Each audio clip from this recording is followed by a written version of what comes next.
Boar's Head is bringing a slice of Japan to the deli. Introducing Boar's Head Ichiban Teriyaki-style chicken. Tender, slow-roasted chicken breast, coated in our signature teriyaki glaze, where ginger, garlic, and a hint of brown sugar meet for a flavor that's both sweet and savory. New Boar's Head Ichiban Teriyaki-style chicken. The bold flavor of Japan. Now at the deli. Only from Boar's Head. Compromise elsewhere. Blog Talk Radio. Here we go.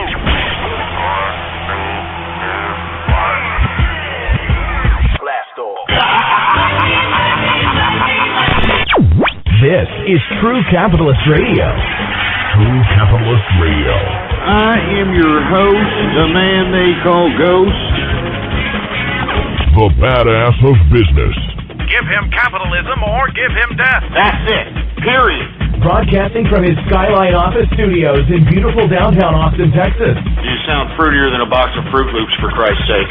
And now, he'll take it from here. Your host, the prognosticator of prognosticators, the man they call Ghost.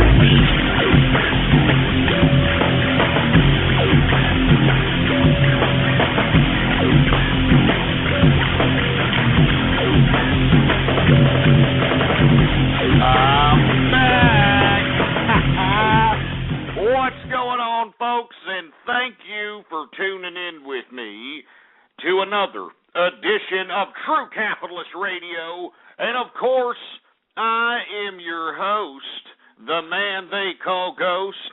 And once again, folks, I want to thank everybody for tuning in with me. I want to extend my sincerest apologies to all the folks that have been expecting a broadcast as of late. Yours truly, if you listened to the last broadcast until the end, got sick and tired of the disrespect and the constant besmirching of my broadcast. And given the fact that I've made a lot of money on the prognostications that yours truly has prognosticated throughout the history of this broadcast, it's all documented, by the way, at blogtalkradio.com/ghost.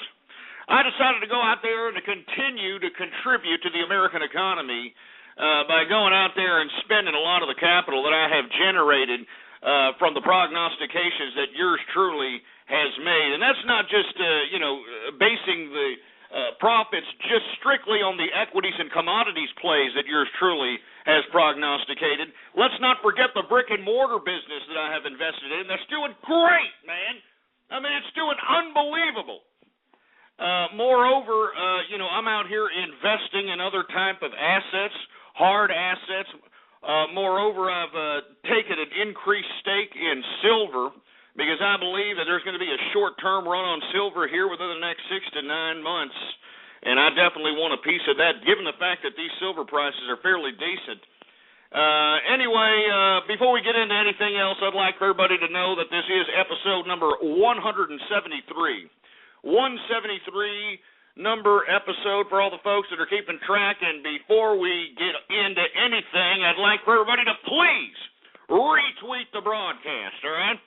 Go to the social networks, go to the forums, go to the blogs, and spread it around like wildfire. And let everybody know that True Capitalist Radio is in effect and in the house, for Christ's sake. Now, I know it's been a long time and a lot of things have come and gone in the news. I know that there's been a lot of things. I know we passed Veterans Day this past Friday. I know that we just a whole bunch of things have passed. But did you take a look at the markets, for Christ? I mean, even though we saw a modest sell-off today because these goddamn stupid European jerkdicks can't figure out that socialism doesn't work for the little pansy prehistoric selves. But other than that, did anybody see the goddamn markets? I mean, I've been just, Jesus Christ, it's almost not fair, Oh my God, and I sincerely hope that folks that have been listening to this broadcast have been prognosticating on some of the analysis and commentary that I have been broadcasting on this show, and hopefully you've been taking advantage of it. Hopefully you've been using pieces of it and implementing it in your own investing strategy. And if you were, you'd be making just as much money as yours truly, if not more. All right?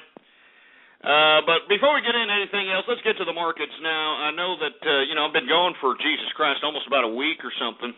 But once again, I got sick and tired of these jerk dicks that, continue to call my broadcast, to continue to harass my show.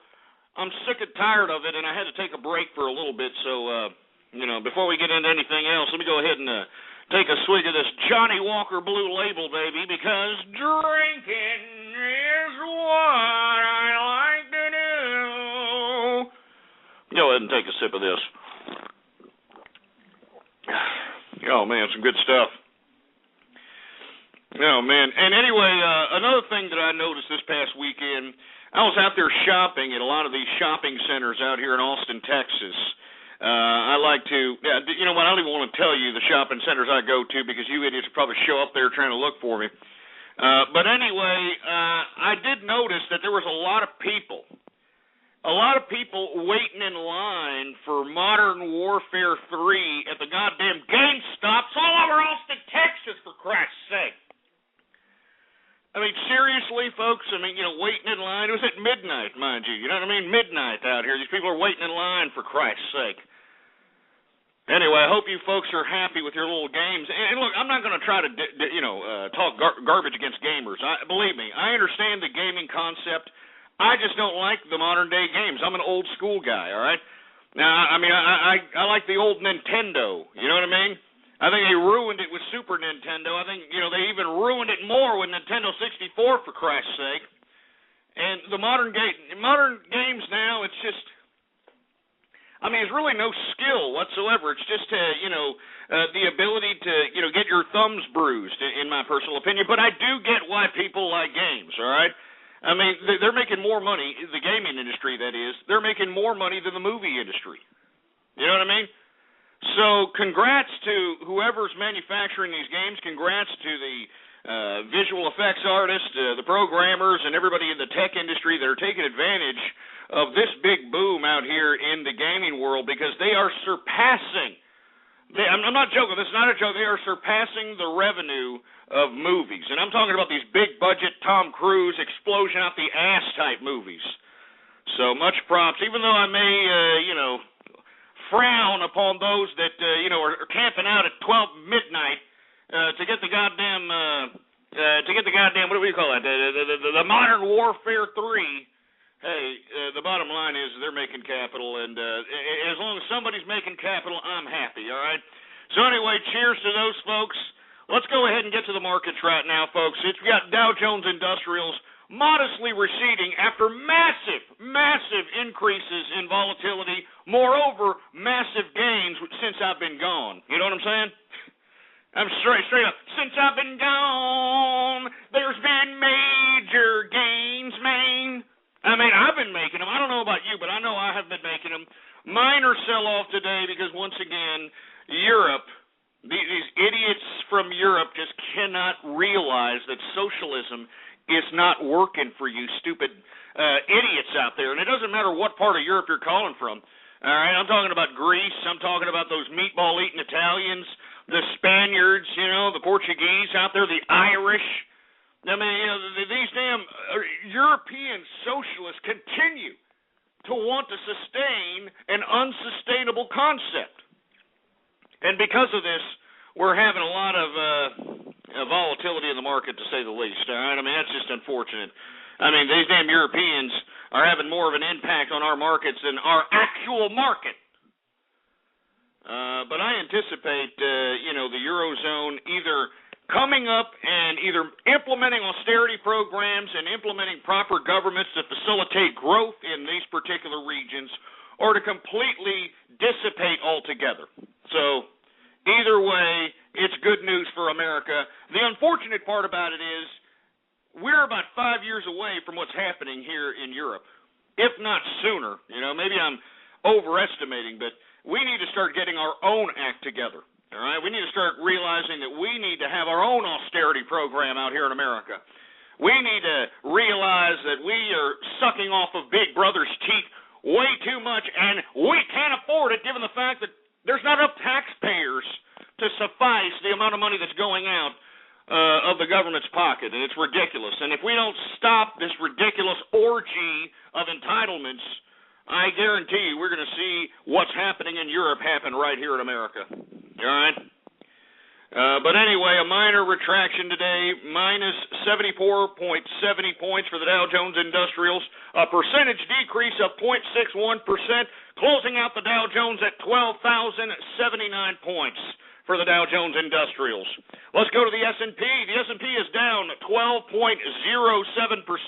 closing out minus 0.96%. Oh, hold on. I completely said that, for Christ's sake. Hey, engineer, you're messing it up, man. You're throwing crap on my screen. It's all messed up, for Christ's sake. Get it straight. Well, do it. Jesus Christ, I'm sorry, folks. I know I've been gone a while. Unfortunately, the engineer seems like he's still on vacation, whatever the case might be. Anyway, S&P is down 12.07 points, a percentage decrease of 0.96%. Thanks, engineer, for finally doing your goddamn job. Anyway, the S&P closes out today at 1,251.78 points. Let's go to the NASDAQ. It closes out down 21.53 points, a percentage decrease of 0.80%, closing out the NASDAQ at 2,657.22 points for the NASDAQ composite.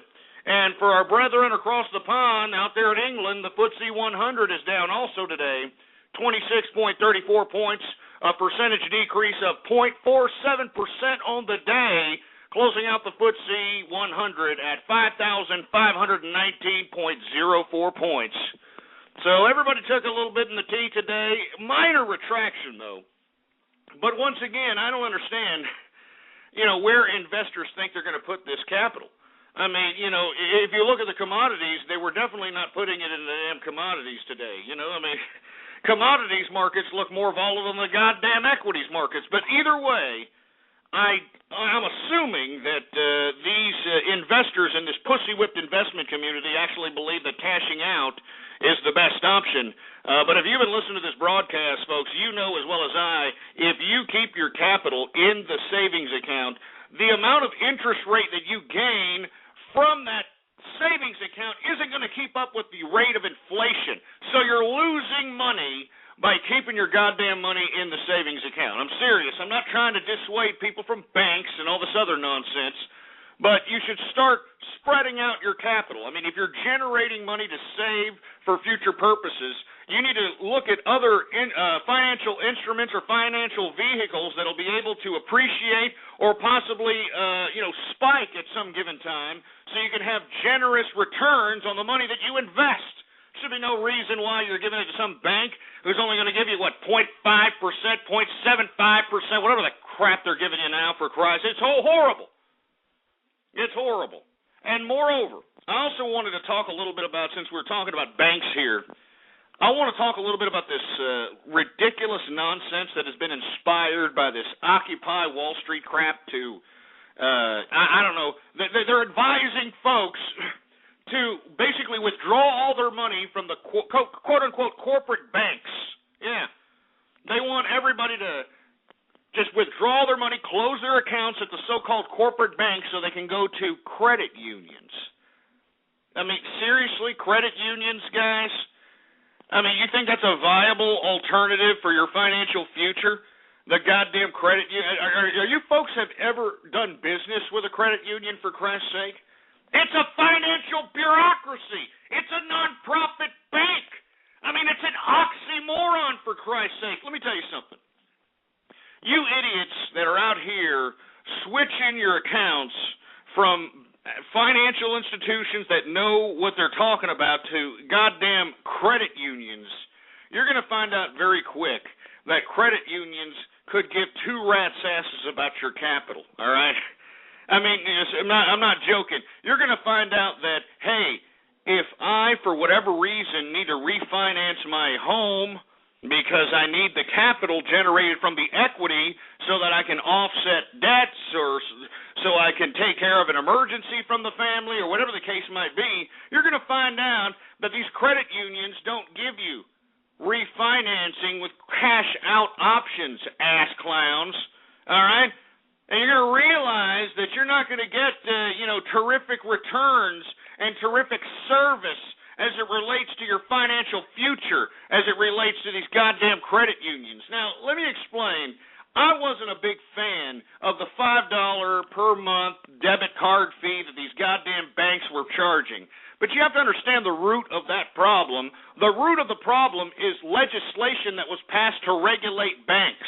And as a result, the banks, because of the high cost of regulation, have to gain that particular generated revenue that used to be on their books in some other fashion.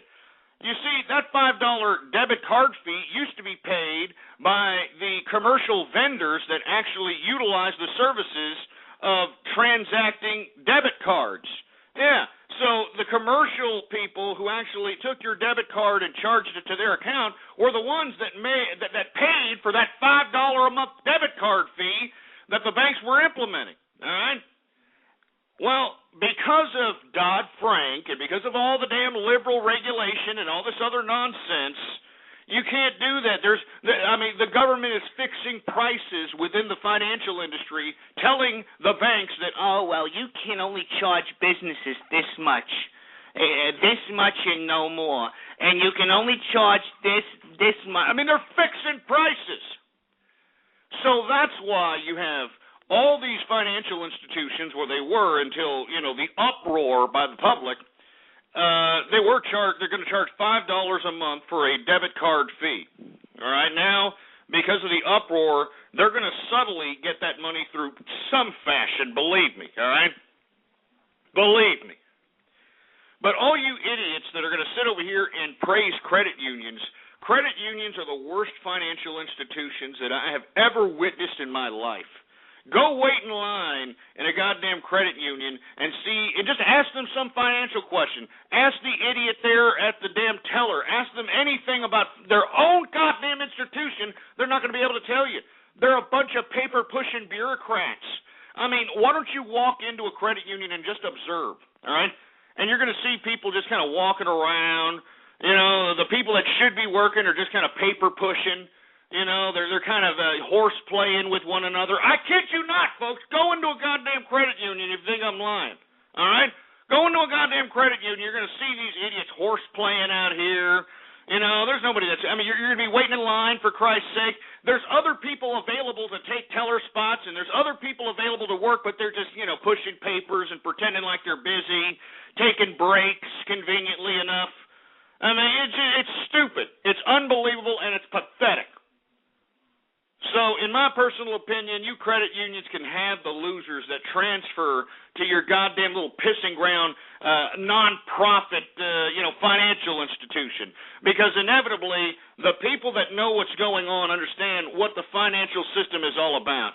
All right? And when it comes down time to raise capital, when you need capital and you need equity out of the home that you own because you have considerable equity, the financial institutions that these people hate so much will be the first ones to come out and either refinance your home with a cash-out option, give you a home equity loan at a generous rate, so on and so forth. You know what the credit union's going to do? They're going to be like, we don't have that as part of our financial instrument product. Shut up, all right? You're a stupid, imbecilic, non-profit financial institution, and it's stupid, all right? Believe me. You're going to regret, all you people out there are going to regret going to a goddamn credit union because they don't care how long you've been banking with them. You could be banking with these people your whole family. Your whole goddamn family could be banking with these damn credit unions. They don't care. They don't care. All right? So I'm sick of that stupid whole idea. We're going to transfer our accounts to credit unions because credit unions are going to... What? What are credit unions going to do? Besides, use your money so that they can continue their paper-pushing non-profit bureaucracy. You know it and I know it. Jesus Christ. Anyway, I didn't mean to get off on that tirade. Let's get to the goddamn commodities, and I want to take your calls. I've been going a long time, and I want to see what people have to say out here. Let's get to energy. Now, we saw some major pops in energy since I was gone, but today, major sell-off today because of fears of an economic recession in the European Union. And I think those fears are beyond founded. I think they've been in a recession, if you want my personal opinion.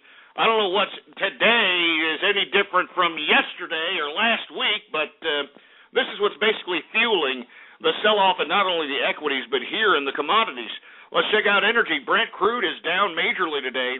It is down $2.17, a percentage decrease of 1.90% on the day, closing out Brent crude at $111.99 per barrel of Brent crude oil.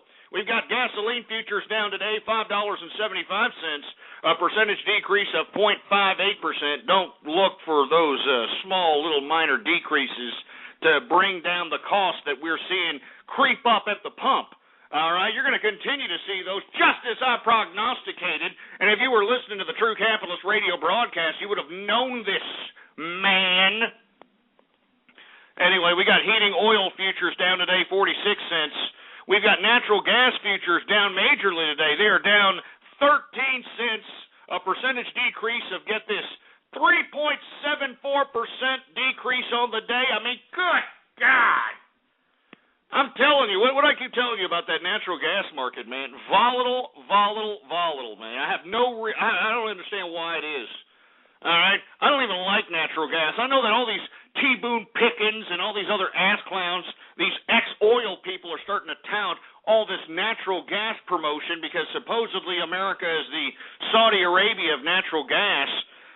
But, give me a break. I mean, let's be honest. I mean, to implement natural gas as a viable alternative, I mean, somebody would have to build the infrastructure, like natural gas stations and natural gas cars and, all this natural gas mechanics and all this other nonsense, which, let's be honest, it would be like, building the car from scratch once again. And secondly, let's be honest, natural gas, it's a little unstable, all right? We have a whole bunch of drilling happening out here in Texas. I know that Rick Perry likes to tout that, my economic policy is going to get America working again. Let's be honest, his economic policy is nothing more than allowing people to go out and drill and go out and pump oil and natural gas and shale search and all this other nonsense anywhere in the country. That's his strategy. And out here in Texas, we actually have these natural gas people trying to pump natural gas out here in Texas, and believe it or not, anybody who's living around anywhere where they're pumping up for natural gas, I kid you not, out here in Texas, their tap water is flammable. You know what I'm saying? You should, I think that it's on YouTube if I'm not mistaken, but believe it or not, their goddamn tap water is flammable because the natural gas, it's a gas for Christ's sake. It's going to seep in everywhere. It's going to seep into pipes. It's going to seep in everywhere, for Christ's sake. So I don't like natural gas in general, all right? All right, the only natural gas I like is this. Here, that's the only natural gas I appreciate. That's the only goddamn natural gas that I appreciate, for Christ's sake.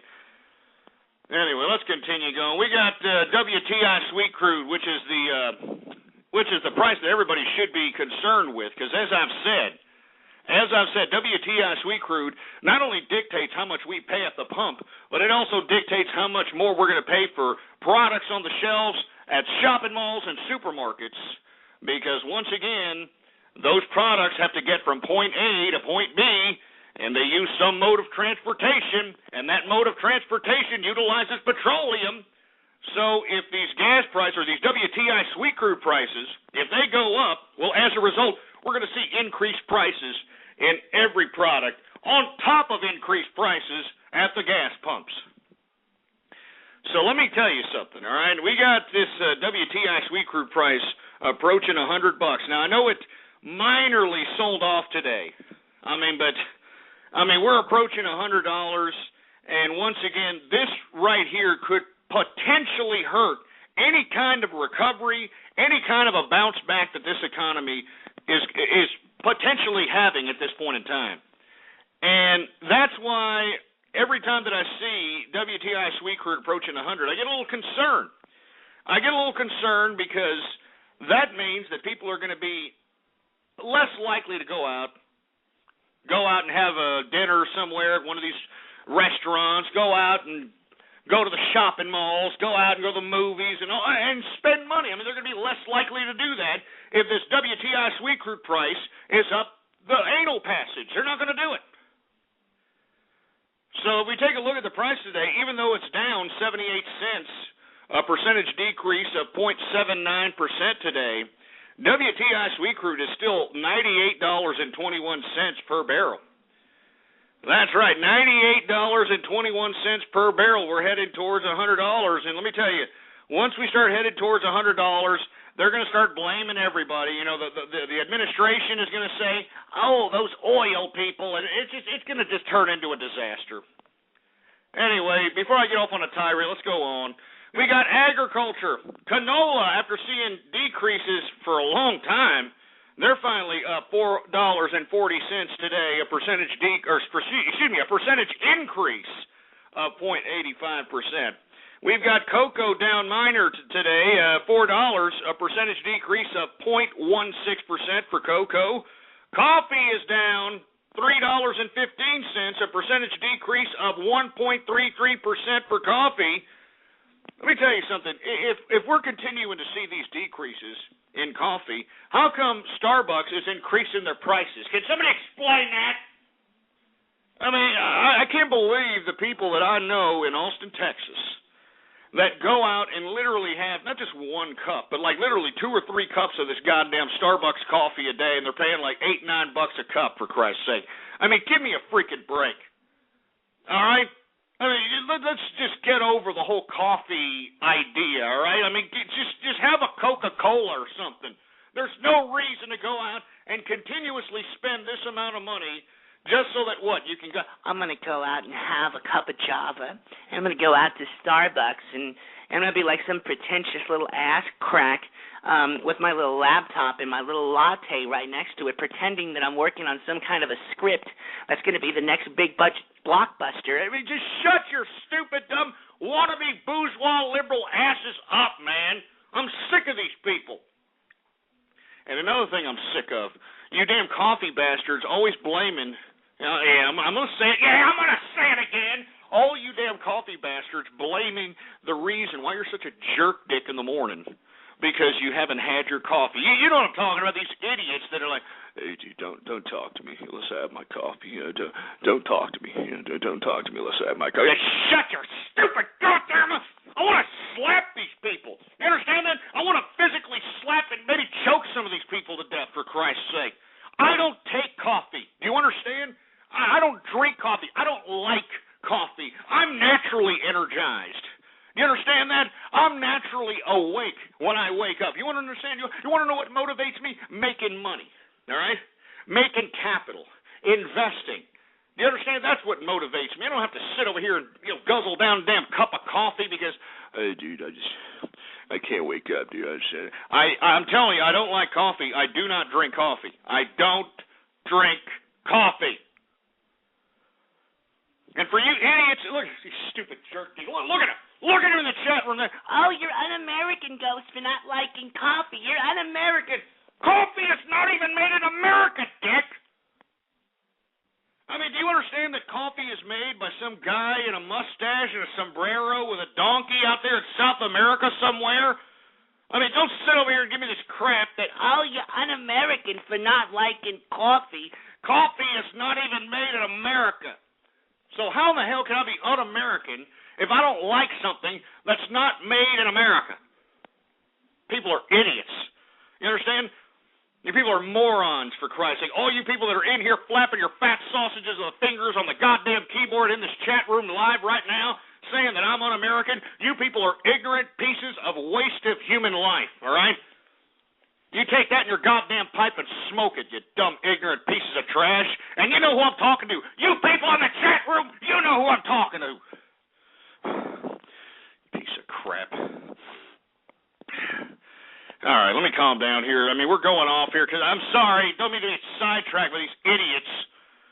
But let's move on, for Christ's sake. Let's get corn. Corn is down today, $4.50, a percentage decrease of 0.69%. We need that corn price to come down. We've seen it spike since I've been gone, for Christ's sake. And let me tell you, I've been seeing it at the supermarket every time that I get ready to grill on Sunday. That's right. I have to get an electric grill out here for my Austin condo. You know what I'm saying? You know, because you can't have gas, you know, potential fire hazard, so on and so forth. So, I mean, I like to go out and I like to, you know, I have an electric, what do you call it? I got an electric grill. I also got an electric smoker, believe it or not. All right?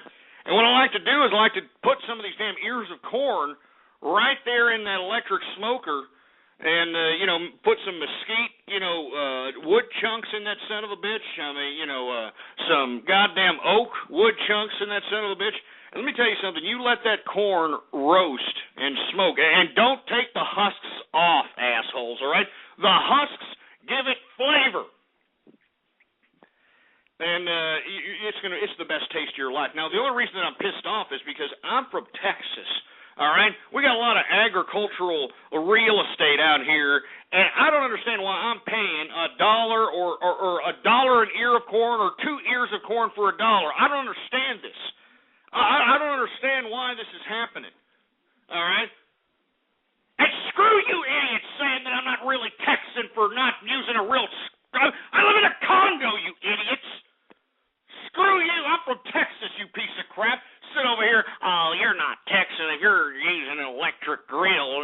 Just shut up, all right? I live in a goddamn high-rise condominium right in the middle of downtown Austin, Texas, off of 6th Street, for Christ's sake. Something that, you know, maybe more than 90% of you idiots will never experience in your damn life, for Christ's sake, all right? So it's a fire hazard, all right? It's a goddamn fire hazard to be, you know, having a propane tank, having any kind of a damn wood-burning grill out here, all right? And not to mention, we got a homeowners association. See, I like homeowners associations. You know, they keep riffraff out. You understand that? Yeah. I mean, you're never going to see any, you know, Shaniqua with the long fingernails and 8 kids move into a condominium that's got a generous homeowners association monthly expense, because they ain't going to be able to do it. Ain't going to be able to cover the homeowners association costs with the damn housing voucher program with the entitlements. So let me tell you something. I appreciate homeowners associations, and let me tell you something. If you are a part of some kind of a community and you don't have a homeowners association and you're wondering why you're having these derelicts and these losers and this riffraff moving into your damn neighborhood, that's the reason, all right? That's the reason right there. So screw you bastards are saying, oh, you're not real Texan if you're using electric. Shut up, all right? When I lived out there in Leander a couple of years back, I used to grill like a sumbitch. So don't give me this crap. Jesus Christ, I'm telling you, you people, I'm not, this is my first day back. You people are already making me regret even doing a show today, scumbags. Jesus Christ. Anyway, we got corn once again down $4.50. Cotton is down $1.42. A decrease of 1.45%. Look, we're seeing some really cheap prices here in cotton. Really cheap prices here in cotton, and it really doesn't matter at this point because these idiot males, you know, most of these males out here in America are not going to stop dressing like a bunch of fruity-ass bastards. It just doesn't seem like they're going to.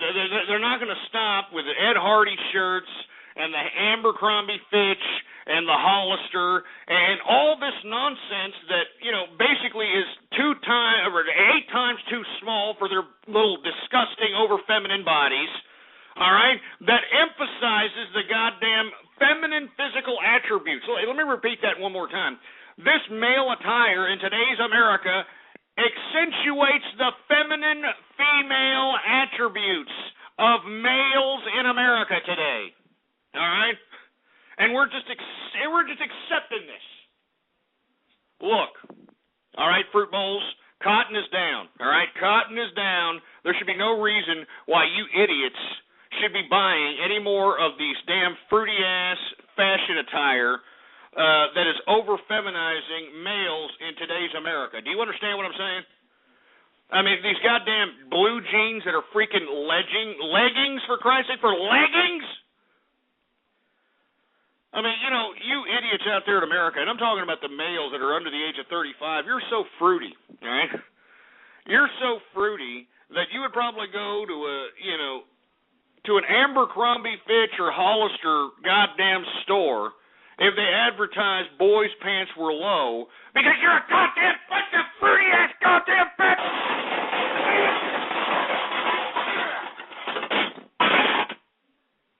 Bunch of fruity bastards out there. That's what we got out here in America. Bunch of butt-loving fruit balls, man. Fruit balls, for Christ's sake. Jesus Christ, man. I told myself when I was going to do this damn broadcast that I wasn't going to flip out, all right? I promised myself this crap. But damn it, look at the world. Look at America, for Christ's sake. Jesus Christ, man. Give me the mic. Give me the goddamn freaking mic. Give me the goddamn mic. Let me tell you something, you scumbags. I got to go out every time I leave after this broadcast and walk down 6th Street so I can walk home, and I am passed by 1,000 of these douchebags. I mean, 1,000 of these over-feminine fruit bowls, man. Jesus Christ. So once again, you idiots, all right, cotton is down. There should be no reason why you idiots are going out and buying this over-feminized, underground 1979 San Francisco fruit bowl damn attire. Should be no reason. Oh, Jesus Christ. You see, my blood pressure is high, for Christ's sake. I'm sweating, for Christ's sake. My heart's beating like a rabbit because I can't stand this America that's what we're turning into. I can't stand this America that we're turning into, for Christ's sake.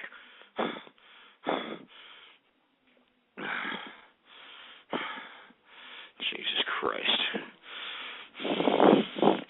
I'm pissed, man. I'm freaking pissed, man.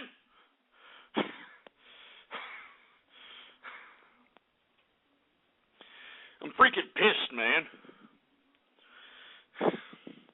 Anyway, where the hell was I at, engineer? All right, let's get to the damn mark. Where the hell was I at, for Christ's sake? All right, yeah, that's right. I was raging about cotton there for a second. All right, let's move on. I'm going to get through this and get on with the broadcast, all right? All right, wheat is down $12, all right, down 1.68%. Sugar is down modestly. It's down a quarter. It's down 1% today. We got soybean up today, $2.75. Lumber is down $2 today. Oat future is down $2.50. We got soybean oil futures up today, 24 cents. And, of course, it looks like the bull-nosed bull dykes didn't come out today because the wool futures are unchanged today. They are unchanged as of right now. Jesus Christ. Anyway, let's continue going, shall we? All right, let's get to the metals, shall we? Let's get to the metals. Now, believe it or not, copper in today's, helter-skelter market was actually up modestly today. That's right. Copper is up $2.70, a percentage increase of 0.78% on the day. So everybody who's invested in some kind of copper interest, you definitely at least made some profits today in this sea of red. Let's get to gold, shall we? Gold is down modestly also today, $6.80, a percentage decrease of 0.38%. You see, no consistency whatsoever. You know that you're in a goddamn pussy-whipped investment community when you have not only the equities markets down, but the commodities down as well. All right? I mean, it just goes to show you that these investors don't know their asses from their elbow. It's ridiculous, all right? I mean, hey, if you're an investor out there, stop being a pussy, all right? I mean, just stop, all right? Every time you see some news, every time you see some earnings, I mean, just stop being a puss, all right? Remember, the capitalists used to have balls, remember, guys, huh? I mean, that's what makes capitalists capitalists. They go out, they take high-risk investments, they're entrepreneurs, they're innovators. You know, they inspire innovation, they inspire creativity. I mean, let's enough with this damn pussy-whipped investment community that we got here in America. Damn America today, for Christ's sake. Anyway, we got gold. Once again, we said it was down $6.80, closing out gold today at $1,781.30 per troy ounce of gold today. We also saw a sell-off in silver, which means I'm increasing more of my positions in silver. And let me tell you something. I'm actually going to start accumulating physical hard asset silver. Because, look, we did see $50 silver prices this past spring, folks. Remember this, all right? So, I mean, I believe that not only could it hit $50 troy ounce silver prices once again here within the next 3-4 months, but we could probably see this go surpass that. All right, surpass that, in my personal opinion. And the reason I'm basing this prognostication is just take a look at the government. I mean, I know we got this damn debt commission committee that's supposed to be suggesting certain cuts in the government's budget, but do you actually think that the president's going to be doing this before the election? Absolutely not. He's not going to be cutting anything. All right, the bottom line is we're going to continue to see government spending. And if we're going to continue to see government spending, well, then we're going to continue to see the degrading and the devaluing of the American dollar. And if we're going to see the devaluing of the American dollar, well, then just by that basis alone, by default, you're going to see an increase in these two hard asset commodities. And I'm talking about silver and gold. And in my personal opinion, I mean, I'd still go out and try to get some gold, but if you want a higher percentage on your yield as it relates to investing in this hard asset, in my personal opinion, I'm doing silver, all right? And let me tell you, I'm starting to get silver coins. I'm getting silver bars. I'm buying kilos of silver. Because let me tell you, once we see those $50, $60, $70 a troy ounce silver prices, I mean, right then and there, you've got cash reserves on hand, baby, all right? On hand, cash reserves. I mean, just imagine you buy it at these rates. I mean, let's take a look at silver's price today. It was down modestly 48 cents, a percentage decrease of 1.39%, closing out silver at $34.20 per troy ounce. I mean, let me tell you something. The profit margins, if it goes $50 a troy ounce again, are tremendous. It's a higher yield than you would with gold, in my personal opinion, even though I do think gold is also a good asset to hold as a hard asset as the devaluing of the American dollar continues. When should you sell your hard assets? When you start seeing a competent government start actually implementing America's austerity, actually starting to cut from the government's outgoing expenses. Moreover, when you start seeing the interest rates go up, set forth by the Federal Reserve, once you start seeing these things come into play, that's when you're going to start seeing major sell-offs in this silver and gold bubble that we're seeing here, and that we have seen within the past year or so. All right? So it's basically as simple as that. Anyway, we already said the silver prices. Let's get to livestock, shall we? As a matter of fact, live cattle has gone completely through the roof for the prices. We saw a minor retraction today, but the reason that we're seeing major increases in live cattle, we're seeing major increases in cattle feeder, was because Walmart, believe it or not, Walmart is going to start carrying choice beef in all their little super Walmart locations. Believe it or not, you're actually going to get yourself some goddamn choice beef at your goddamn local Walmart, and you have to think that those Walmarts have to supply all their Walmarts all over the country and throughout the world. And that's going to decrease the amount of supply that's available for everybody else out here in the world, man. I mean, so you're going to see an increase in steak prices, so you better stock up now before you start seeing, these steak prices go through the roof. And let me tell you something, I already done stocked up. All right, I mean, are you kidding me? I got my New York strips. I got the prime ribs. I've got porterhouse, T-bone steaks. I've got them all on ice, baby. All right, all on ice because I know that these steak prices are going to go up the roof. Yeah, thanks Walmart. Jesus Christ, why don't you just stick to, selling things to the Po in America, for Christ's sake, and leave yourself out of the goddamn beef butchery business. You stupid morons. Anyway, we got live cattle futures down modestly today, but we saw just a dramatic increase throughout the time I've been gone. But the decrease today is 50 cents, a percentage decrease of 0.41% on the day for live cattle. But we got cattle feeder up today, 12 cents, a percentage increase of 0.09%. And did anybody see lean hog futures?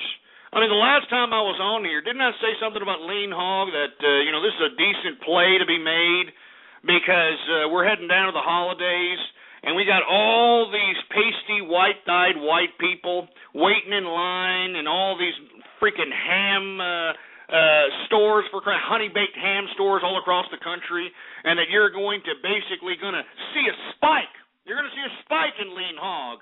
I mean, because everybody, it's the holiday season, baby. Everybody in America is shoving a couple of ham bones down their goddamn gullet. You know they have to have a damn ham bone for Thanksgiving.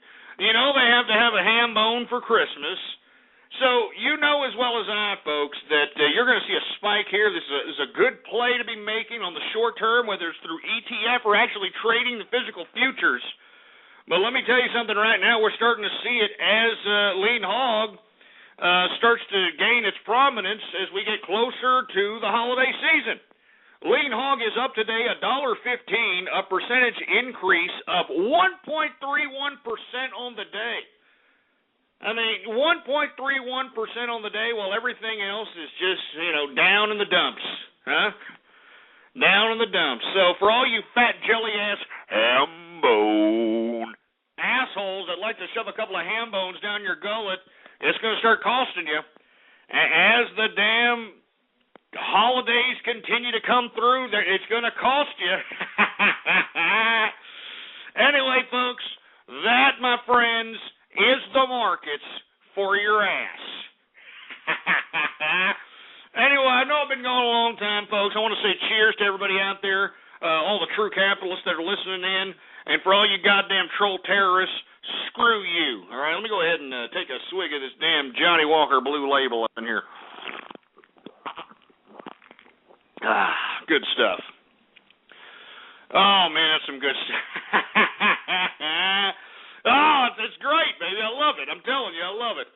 I hate to even ask the engineer because I'm having such a good time. I'm feeling great. I'm not letting you goddamn agitators and you troll terrorists besmirch my broadcast. But I hate to even ask them, do we have any goddamn Twitter shout-outs to be given out to these milky lickers there, engineer?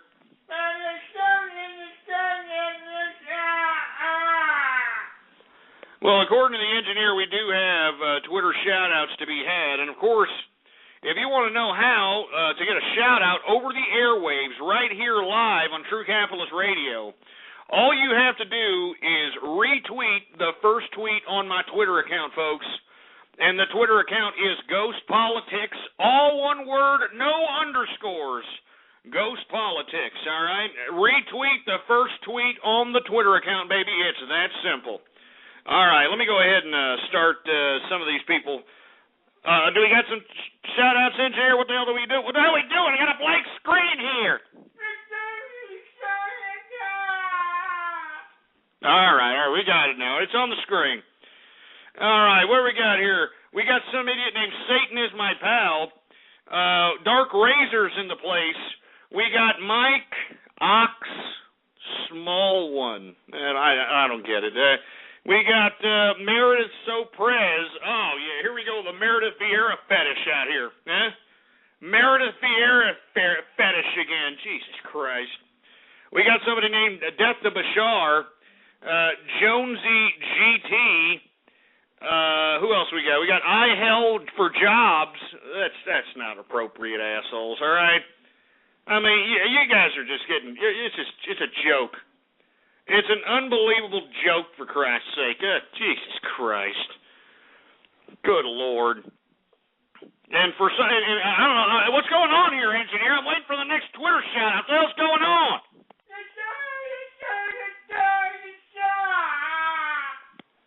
Well, according to the engineer, Twitter, for some reason, is, basically over capacity right now. But I think, do we have it now, engineer? All right, we got it now, so let's go ahead and continue with the damn Twitter shout-outs. We got Dmitry Smirnov, some cockeyed vodka-drinking Russian. We got Ham Bones for Ghost. Shut up, asshole, all right? Shut up! All right? I'm not a freaking ham bone. I don't know how many times I have to tell you idiots that, for Christ's sake. I'm not a freaking ham bone. Stupid assholes. Anyway, we got Top Badge in the house. We've got Austin Vibrator. Yeah, real funny idiot. All right. We got Central Park LOL, whatever the hell that's supposed to mean. We got Anonymous Plummo in the place. We got Herman Poop Color. You son of a bitch. All right? You son of a bitch. Let me tell you something, you scumbags. First off, we don't need you idiots helping with the modern-day media lynching that's happening to my man, Herman Sugarcane. Do you understand that? We don't need you goddamn troll terrorists adding fuel to this goddamn liberal conspiracy, you stupid scumbags. So I don't want to hear any more of this crap, all right? Don't be sitting here making any more little cute wannabe little names like that again, or we're going to have some freaking problems. Do you understand that, boy?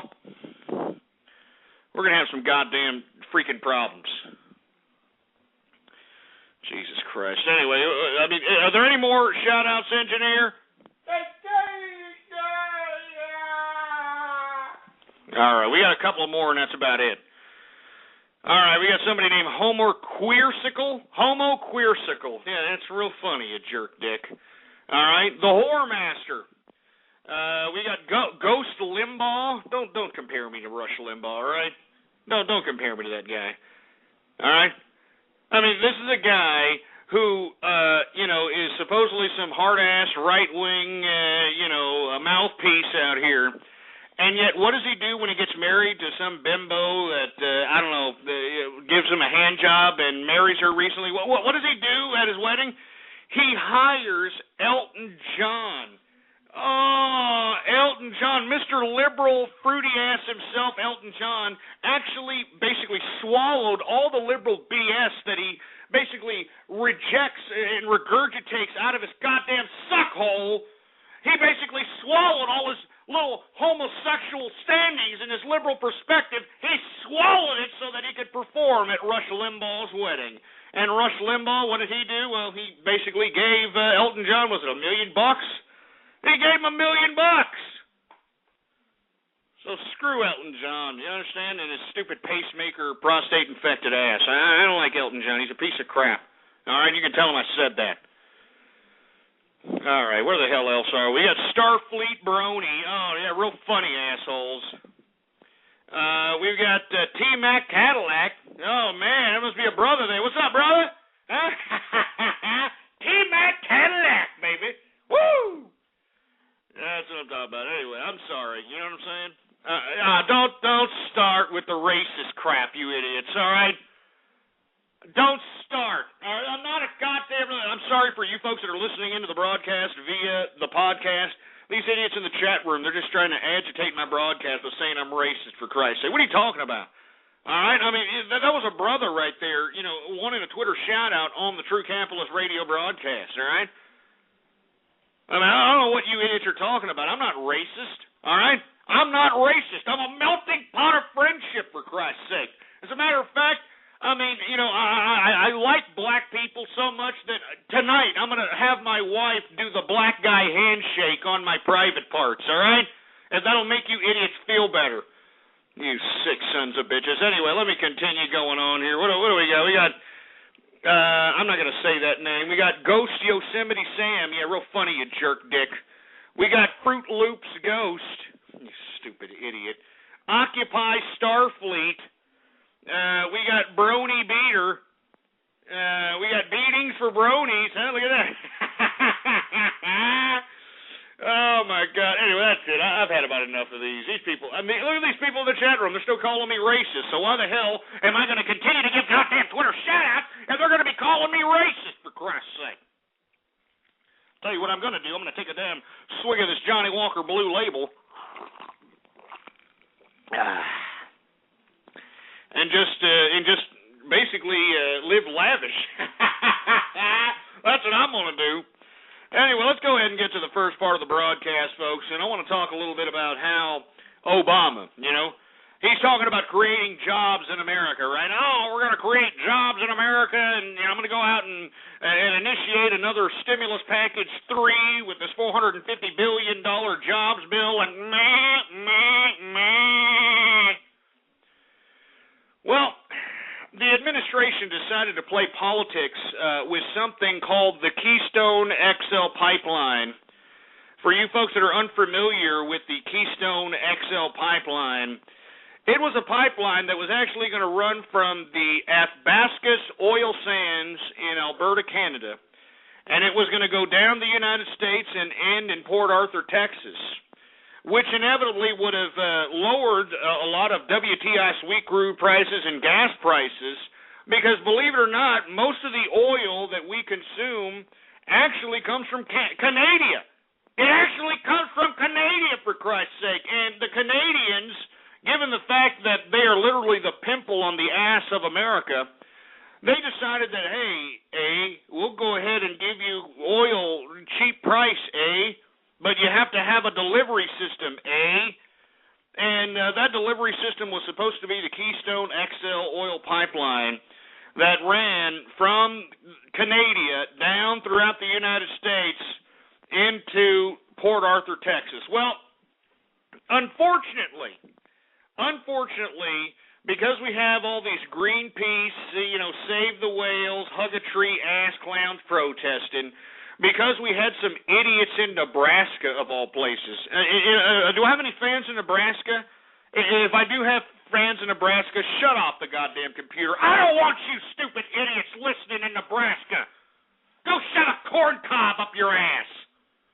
Because believe it or not, it was basically Nebraska, and their little uproar about the pipeline going through their state was the reason why the Keystone XL pipeline was basically tabled. It wasn't really axed, but it was tabled.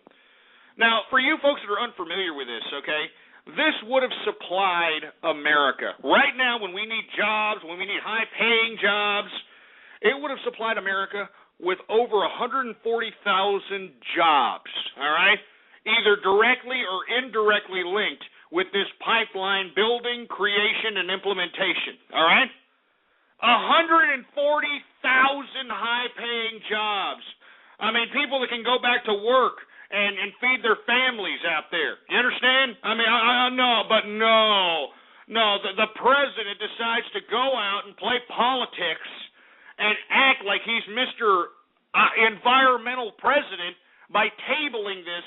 And believe it or not, when did he table the decision on whether or not the Keystone XL pipeline was going to be continued? When did he decide to extend it? After the election. After the election. I mean, give me a freaking break. I mean, right now is when we need jobs more than ever, folks, all right? More than that, and I'm not talking about little service industry pissant little $8 an hour jobs here. 140,000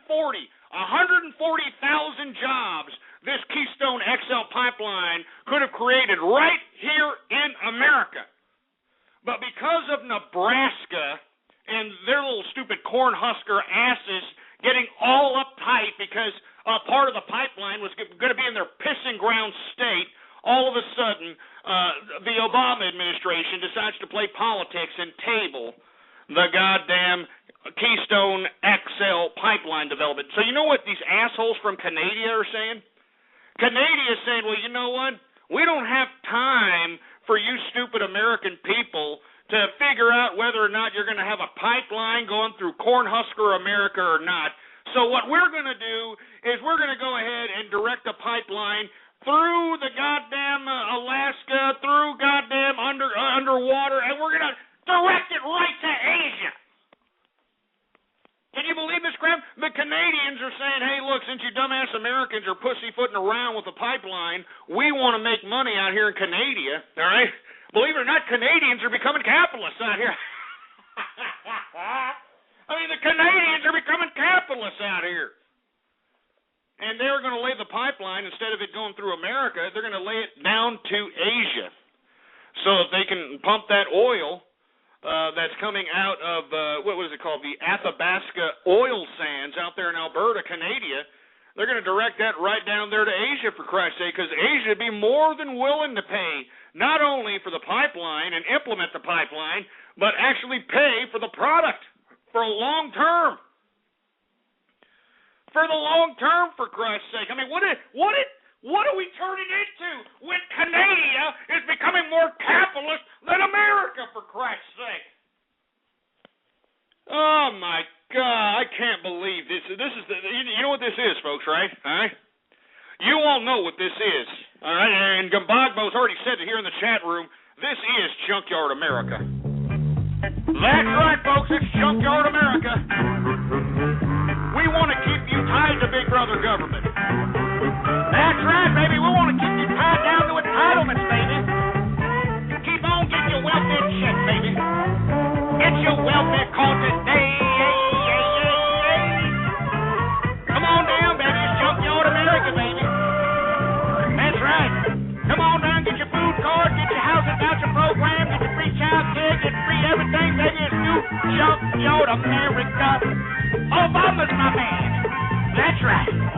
He's giving us Obama cash. Obama cash. Obama cash. With the Junkyard America.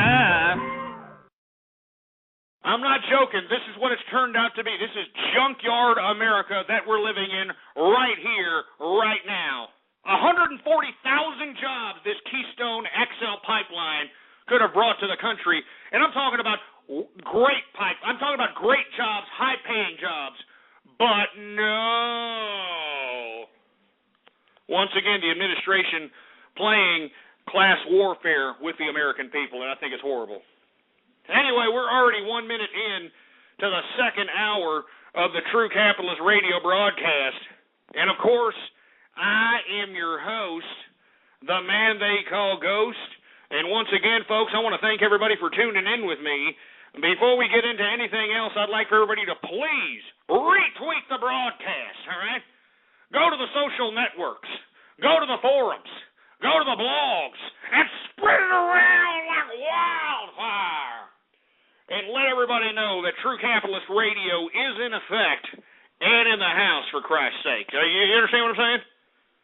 I mean, I'm not joking here. You understand that this show is pure word of mouth, baby. There ain't no advertising. We don't got no banner ads running anywhere. We don't have any kind of marketing program, nothing. You know what it is? This is pure word of mouth, baby, and we depend on you. We got all kinds of little buttons underneath the player right there in front of your face, all right? All kinds of little Google Plus buttons, Facebook like buttons, tweet this button, share this buttons. Use and abuse those buttons, baby. All right? It's just a freaking click, for Christ's sake. Jesus Christ, my heart's beating like a rabbit.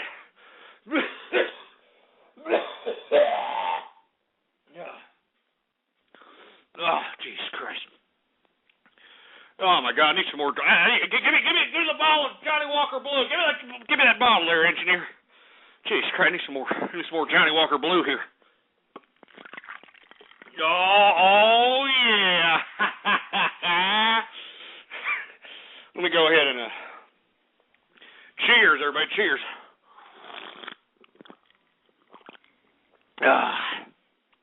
Oh yeah. That's what I'm talking about, baby. That's what I'm talking about. Nothing like some nice, smooth scotch to go along with it. Anyway, I want to hear from you. All right, 646-652-4869 is the number to call. What do you think about President Obama playing politics with the Keystone XL pipeline? I mean, basically, he just eliminated a potential over 140,000 jobs. 140,000 jobs. It's not peanuts, man. All right, it's not peanuts. Anyway, I want to hear from you. 646-652-4869. Let's see if anybody has anything confident to say. And before we take calls, folks, please keep in mind that we do have a lot of prank callers. We got a lot of jerk dicks out here that are going to try to agitate the show. We got a lot of people out here trying to besmirch my broadcast. And we need to just completely disregard these disgusting American mooching waste of human life. We don't need this anymore, all right? We don't need this anymore. We need to talk about issues that are going to affect you and I as people, not only here in America, but across the world. All right? My show is serious business, and you people better start treating it like it's serious business. I'll tell you that right goddamn now.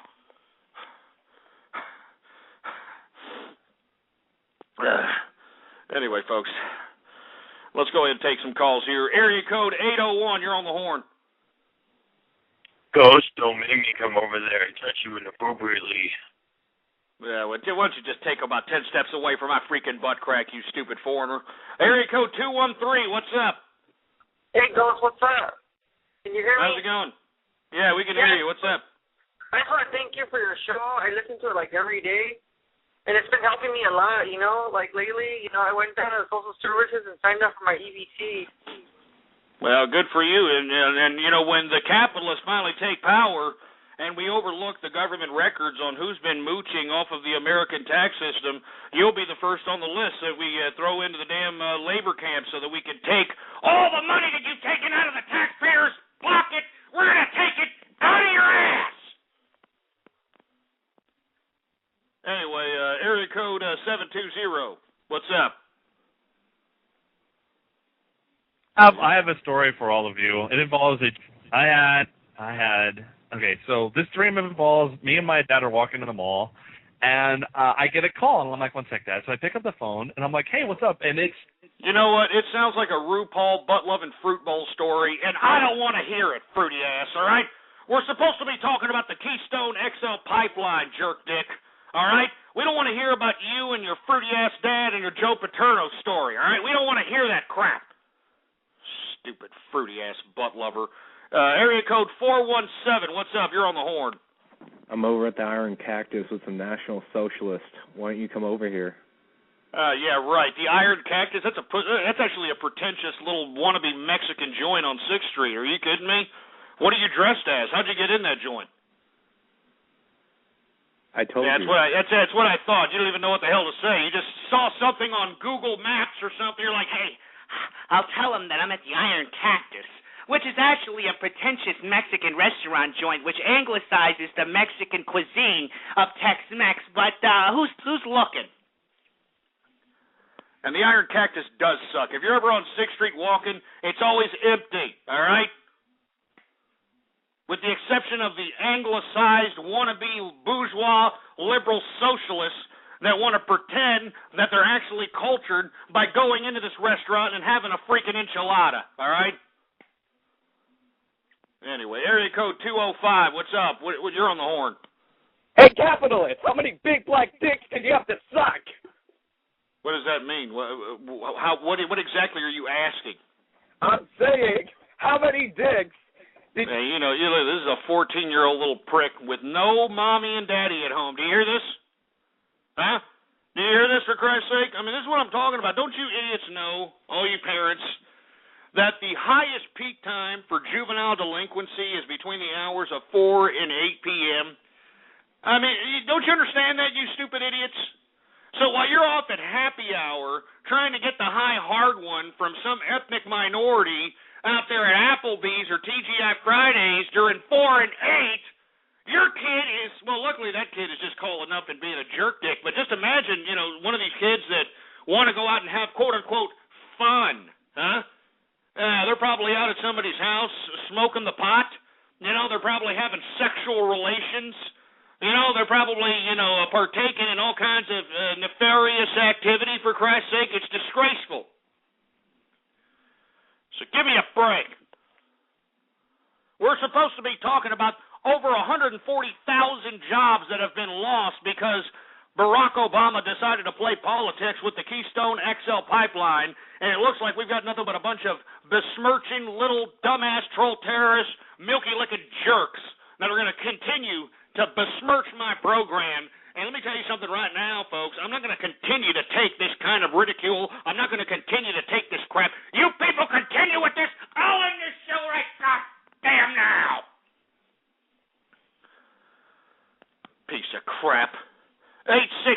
You're on the horn. Yeah, I fucking hate Germans.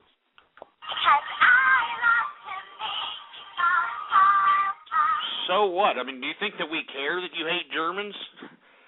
I mean, who gives a crap who you hate? You're an insignificant little dumbass that is actually watching a cartoon that's meant for 8-year-old girls, all right? On the contrary, you are a waste of life that probably needs to be thrown in a mental institution, if not jail, for potential pedophilic activity, in my view. All right, in my view. 952, you're on the horn. Hey, Ghost, it's Walter from Tatooine. Just wanted to say I'm a big fan of the show and that Fluttershy is best pony. Oh, Jesus Christ. Here we got foreign bronies, for Christ's sake. Foreign bronies. Jesus Christ. I mean, now bronies are going beyond the realm of fruity America. Now they're going into other countries, for Christ's sake. Jesus Christ with these freaking bronies, man. Enough. And not to mention that the company that makes My Little Pony had they didn't have very good earnings this quarter, so maybe we might see the last of My Little Pony, My Little Pony, My Little Pony. Milky Liquors. 213, what's up? Hi, Ted.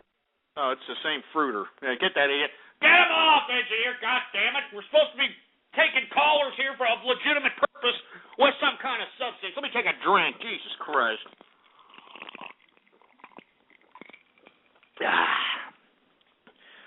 Oh, man, that's some Johnny Walker Blue Label. That's some good stuff, baby. Anyway, 563, what's up? You're on the horn.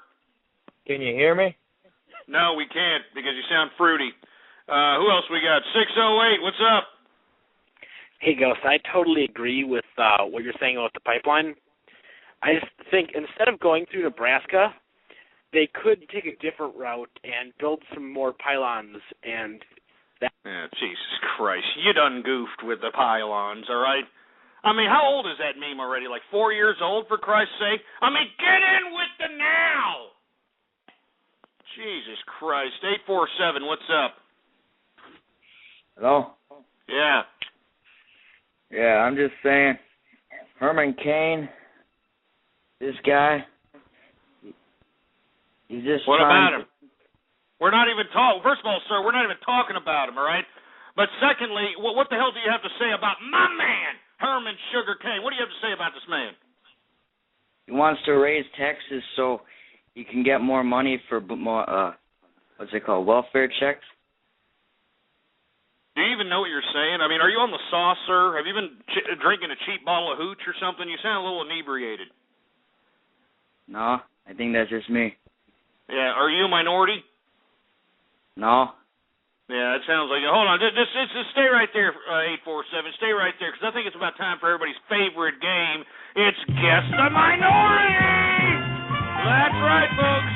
I definitely hear a little bit of an ethnic twang there, folks. I know you heard it. I definitely heard it. So let's go ahead and play everybody's favorite game. It's Guess the Minority, folks. Go ahead and put your guesses on the screen right now. Go ahead and get back to the caller, shall we? All right, 847, you there? Yes, I am. All right, now, Herman Cain, you say he wants to raise taxes for more welfare checks. Is that what you're saying? Can you explain that? Can you explain that analysis? Yeah, I think he's just trying to get more money in the hands of his brothers. Are you Puerto Rican, sir? No. Don't lie. You're Puerto Rican, aren't you? Huh? No, I'm not. And you have to... Don't lie. God, don't you lie. I can hear that Fat Joe big pun in the background right now. Boricua, morena, Boricua, morena. I can hear it in the background. You know it and I know it. So don't give me this crap, all right? Don't give me this crap. I don't Are you even there know or what? I don't even know how you got Puerto Rican from, like, me. Yeah, just shut your stupid mouth, all right? Just shut. You know what, Puerto Rican? Here's a codfish. Here, shove it in your hole and shut up. Look at it. I mean, why is that? Every time we play Guess the Minority, it's always those of Latin descent that don't want to admit that they're of Latin descent. What the hell's up with that shit? I mean, what is up with that crap? You know, like Puerto Ricans, they don't want to admit they're Puerto Rican. Mexicans, they don't want to admit they're Mexican. What's up with that? I mean, aren't y'all brown and proud, Holmes? I mean, what is up with that crap, man? I mean, all the folks that listen to me, they know what I'm talking about, all right? All the people that listen to my broadcast, they know exactly what I'm talking about. Whenever we have a brother call up, we play Guess the Minority, what does he say? Yeah, baby, I'm black, baby. What you got to say about that? I'm black, man. Yeah, they're black and proud, baby. You understand what I'm saying? But it's always when we have these Latin-based type of minority groups we play this game with, they don't want to admit it. They don't want to admit it, for Christ's sake. I mean, you know what? Let me make everybody feel a little bit better, all right? Since it seems to me that those of Latin descent, those of Mexican descent seem to be a little bit intimidated by the broadcast, let's go ahead and let's bring out some music that'll have them identify with what the hell, I don't know, I guess their culture. So, hey, engineer, do you got some Mexican culture music going on there?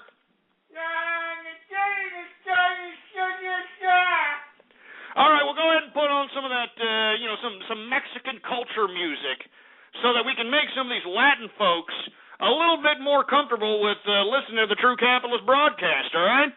Yes, sir. All right, I'm telling you right now, for all you folks that are of Latin descent, there should be no reason why you're apprehensive in being brown and proud. I mean, it's a shame, really. It's really a shame, but whatever. Do you got an engineer? We'll go ahead and throw it on right now. All right, let's go ahead and throw it on because right now we need, there we go, we need Mexicans to be a little bit more comfortable with the True Capitalist Radio Show, all right? That's right. Don't worry, Holmes, all right? Be brown and proud, I said. Be brown and proud. Arriba, I said. Arriba.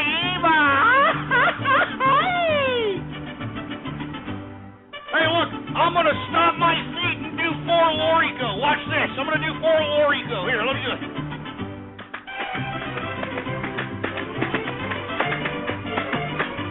Do you hear it? Do you hear it? Look, listen to it. Listen.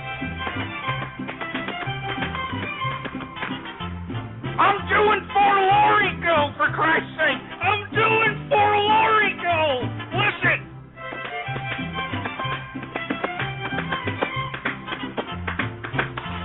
I'm doing four Lorico, for Christ's sake. Arriba, este. Arriba.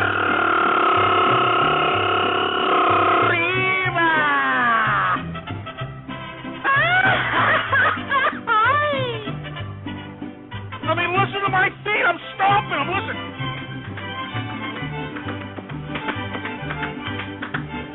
Do you hear it? You don't hear it?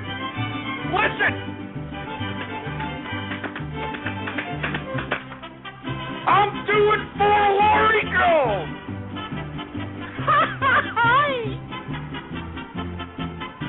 See, for all you Mexicans out there, you shouldn't be apprehensive of being brown and proud, I say. I'm doing four Lorico, Holmes! I'm doing four Lorico!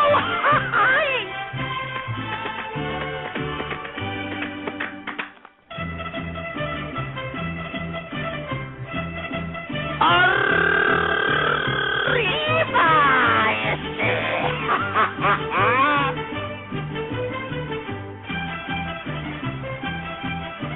Bean and cheese, Holmes. Bean and cheese. All right. Anyway, the only reason I did that is because I want folks of Latin descent to be a little bit more comfortable with calling into the True Capitalist Radio broadcast. You understand? I want people to be more comfortable. I mean, every time we play Guess the Minority, whenever we have somebody of Latin descent, they don't want to be brown and proud. I'm just saying, baby, hey, it's all going to be all right, baby, all right? Be brown and proud, for Christ's sake. Anyway. And look, here we go. Here we go. Everybody's calling me some kind of a grand dragon racist. Look at this crap. Look at him. Hey, look, what I'm doing here is trying to facilitate a cultural melting pot here is what I'm doing. I mean, I'm showing you that I'm cultured here. That's what I'm showing you. There's no racism here. I'm cultured, all right? I'm cultured. I mean, I was doing For Lorico, for Christ's sake. I bet half of you crackers in here don't know what For Lorico is, huh? Huh? I bet half you pale faces that are in here don't even know what For Lorico is, huh? Yeah, that's what I thought. That's because I'm cultured, all right? I'm cultured, for Christ's sake. So don't sit over here and give me this nonsense about me being some kind of a grand dragon racist. I am not. I'm a melting pot of friendship, and don't you ever forget it. Anyway, since nobody wants to talk about the Keystone XL pipeline that would have basically gave America 140,000 jobs, over 140,000 jobs, indirectly or directly related to this pipeline, let's go ahead and move on to another subject matter. And since you dumbass idiots in this chat room continue to call me some kind of a goddamn grand dragon racist, let's go ahead and talk about who I personally, Ghost, has endorsed for president. And I'm talking about my man, Herman Sugar Cane, baby. My man, that is my man, Herman Sugar Cane. And for you idiots that continue to call me racist, how would I be racist if I am endorsing wholeheartedly a black man for the presidency? All right? And I'm talking about a real black man, not the mulatto that's in presidency today, all right? I'm talking about electing the first real black president. That's what I'm talking about, baby. All right? That's what I'm talking about. Let's put a real black president in the White House, baby. All right, that's what I'm talking about. Not to mention that his 999 plan is the greatest as it relates to high earners in America. I mean, don't you understand that the 999 plan eliminates all the taxes? I'm talking about capital gains. All right? I'm talking about goddamn the inheritance tax. All right? I'm talking about all these ridiculous luxury taxes and all this crap. It eliminates it all. 999, baby. That's right. Herman Sugar Cane 2012. Now, the reason I'm go ahead and bringing up Herman Sugar Cane is not only am I endorsing this man, all right? Not only am I endorsing this man, but I am also backing up this man as it relates to this modern-day media lynching that is happening to Herman Cain. This is a modern-day liberal media lynching, what's happening. And I'm talking about these ridiculous allegations of sexual misconduct as it relates to Herman Cain. And I have said time and time again, before these bimbos started coming out into the public eye, you can go back into the archive, I prognosticated that these bimbos were either minorities, and if they weren't minorities, they were these blonde, bubbly bimbos that probably have their faces mangled up, looking like burn victims in an attempt to keep their youth. Yeah, that's what I said. That's exactly what I said. I said that these broads are probably white, blonde-headed bimbos that probably have the Botox. You know, they probably got the cosmetic surgery. You understand? They probably got all this nonsense. And what happened? What happened right after this so-called fourth person, this fourth whore came out and said, "Oh, he touched my genitals." What happened? She looks like a freaking burn victim. I mean, Jesus Christ. I mean, are you kidding me? You gotta be kidding me here. Oh, Jesus Christ. That's why I'm saying, folks, don't listen to these bimbos that are coming out now. Huh? I mean, if they had so much shock, I mean, if they were so traumatized by this supposed sexual misconduct, they would have pursued criminal charges, right? They would have pursued a trial so that they would have exposed Herman Cain, all right? They would have exposed Herman Cain for being some sort of sexual predator, but they did not. They did nothing of the sort. On the contrary, one of these blonde bimbos actually works for the IRS, for Christ. I I mean, that just goes to show you what type of a litigious slutbag this broad really is. I mean, just take a look at the history of all these bimbos that are coming out and trying to allege that Herman Cain sexually assaulted them or harassed them, whatever they're claiming out here. Take a look at their past, all right? Take a look at their past. These women are litigious. These women have financial trouble. These women have, I mean, it's just disgraceful. It's utterly disgraceful how this liberal media is putting so much spotlight on a couple of blonde bimbos that are deciding to come out now, 15 years later, that, oh my God, Herman Cain, he touched my genitals. Shut up. All right, you blonde bimbo. Get out of here. Get out of my face. Well, I'll tell you what, folks. Tonight, on Greta Van Susteren, I don't really like Greta Van Susteren. She looks, even with the Botox, she looks like a man, baby. She looks like a man, baby. But she is actually going to be interviewing Herman Cain's wife. That's right. She is going to be interviewing Herman Cain's wife, who is standing by her man of over, a 45-year marriage? I mean, this is what I'm talking about, folks. I mean, she's basically saying, this is not true, this is unfounded out here, these blonde bimbos don't know what they're talking about. I mean, Herman Cain respects women, he is a respectable man, and that's why, finally, we got Herman Cain's wife coming out here setting the record straight. All right? So let me tell you something right now. All you people that are saying I'm racist, I am not a racist. I'm a melting pot of friendship. Moreover, I am trying to do whatever I can to make sure that the first real black president is elected into the White House. And I'm advising everybody who's listening to the sound of my voice, whether you have $5, $1, $10, $100, donate it to the Herman Cain campaign. They need as much money as they possibly can because remember, Barack Obama is going to raise $1 billion for his 2012 campaign. $1 billion. And I know Herman Cain's not going to go anywhere near $1 billion, but he needs as much money as he possibly can to basically battle with this disgusting, despicable David Axelrod machine that's going to be basically implemented with this $1 billion in campaign contribution funds that Obama's generating. And guess what? Who is paying that $1 billion in campaign contribution funds? Who's paying for it, huh? Who's paying for it? Wall Street. That's right. I mean, who do you think can afford the $50,000 a head dinners that Barack Obama speaks at on the West Coast, on the East Coast? I mean, who do you think's going to these events? Huh? It's Wall Street. The same ass clowns that are out here basically the subjects of the frustration of this Occupy Wall Street protest. They're the ones bankrolling Barack Obama. And do you hear Occupy Wall Street talking about that? No. Do you hear Occupy Wall Street going out and criticizing the president? Absolutely not. On the contrary, if you take a look at all the footage of the interviews of all these vagabonds and these bums out there in these Occupy Wall Street protests, they like Barack Obama. I mean, they're talking about re-electing Barack Obama.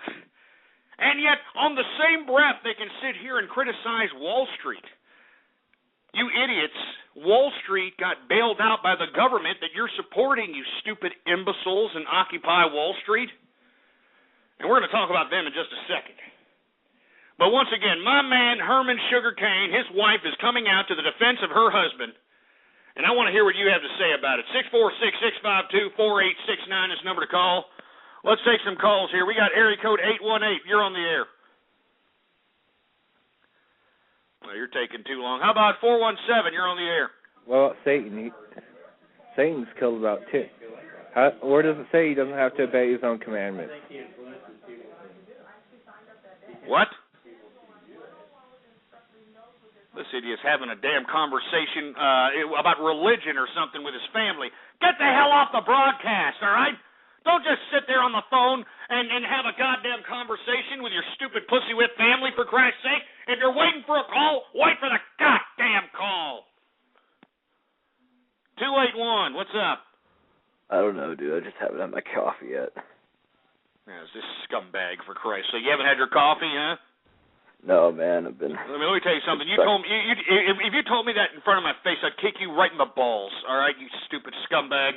516, what's up? Hello? How about turning down the radio there, jerk dick? 215, what's up? Well, look at him, he's moving around, doesn't know what the hell to say, for Christ's sake. 214, what's up?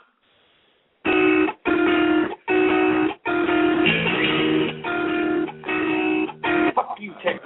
I mean, this is what really pisses me off. I cannot stand people who not only call up and play dumbass music here, but actually get on, like, voice chat, rooms and get on the mic and play music. I mean, I hate those jerk dicks.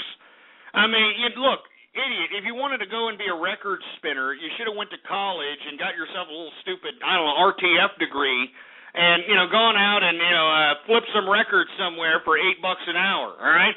But no, you're just some lonely little jerk dick sitting there chafing your penis, watching pornography, and when you're not doing that, you're out there hogging the damn bandwidth, putting down the microphone, playing your stupid hits to the 20 people that are in the chat room that care. It's stupid. I hate you idiots that do that. If you're an idiot that gets on voice chat communities and just plays music, you should kill yourself, all right?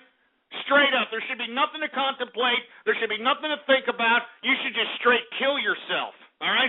There could be a whole bunch of other things you could be doing that's more productive than sitting on your fat ass and pointing your goddamn microphone to your stupid speaker and playing a stupid song, right? Nobody wants to hear what stupid little playlist you've got on your goddamn iPad, all right?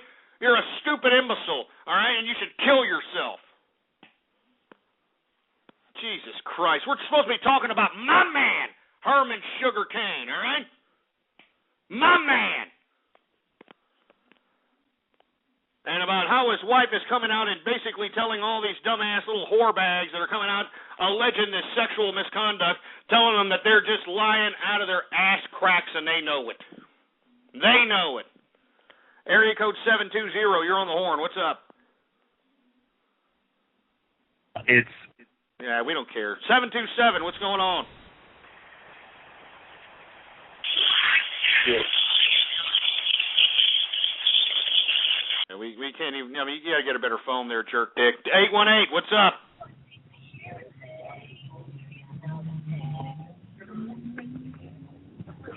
I mean, nobody cares if you're listening to Rhiannon, you asshole, all right? Nobody cares if you're listening to Rhiannon. Like, oh, yeah, look at me. I'm hip-hop now, baby. I'm hip-hop. I'm cultured now. I listen to Rihanna. Yeah. Rolly rude boy. I'm a rude boy. Let me rude boy. Shut up, you stupid wannabe Caribbean bimbo. 563, what's up? Yo, Ghost, I had a proper freaking thing to say earlier and you hung up on me. Thank you Well, for that. say it then, you stupid milky liquor. Say it and shut up. Aw, Ghost, is that how you treat your fans? Just say it and shut up, all right? Therefore, you have to say it and shut up.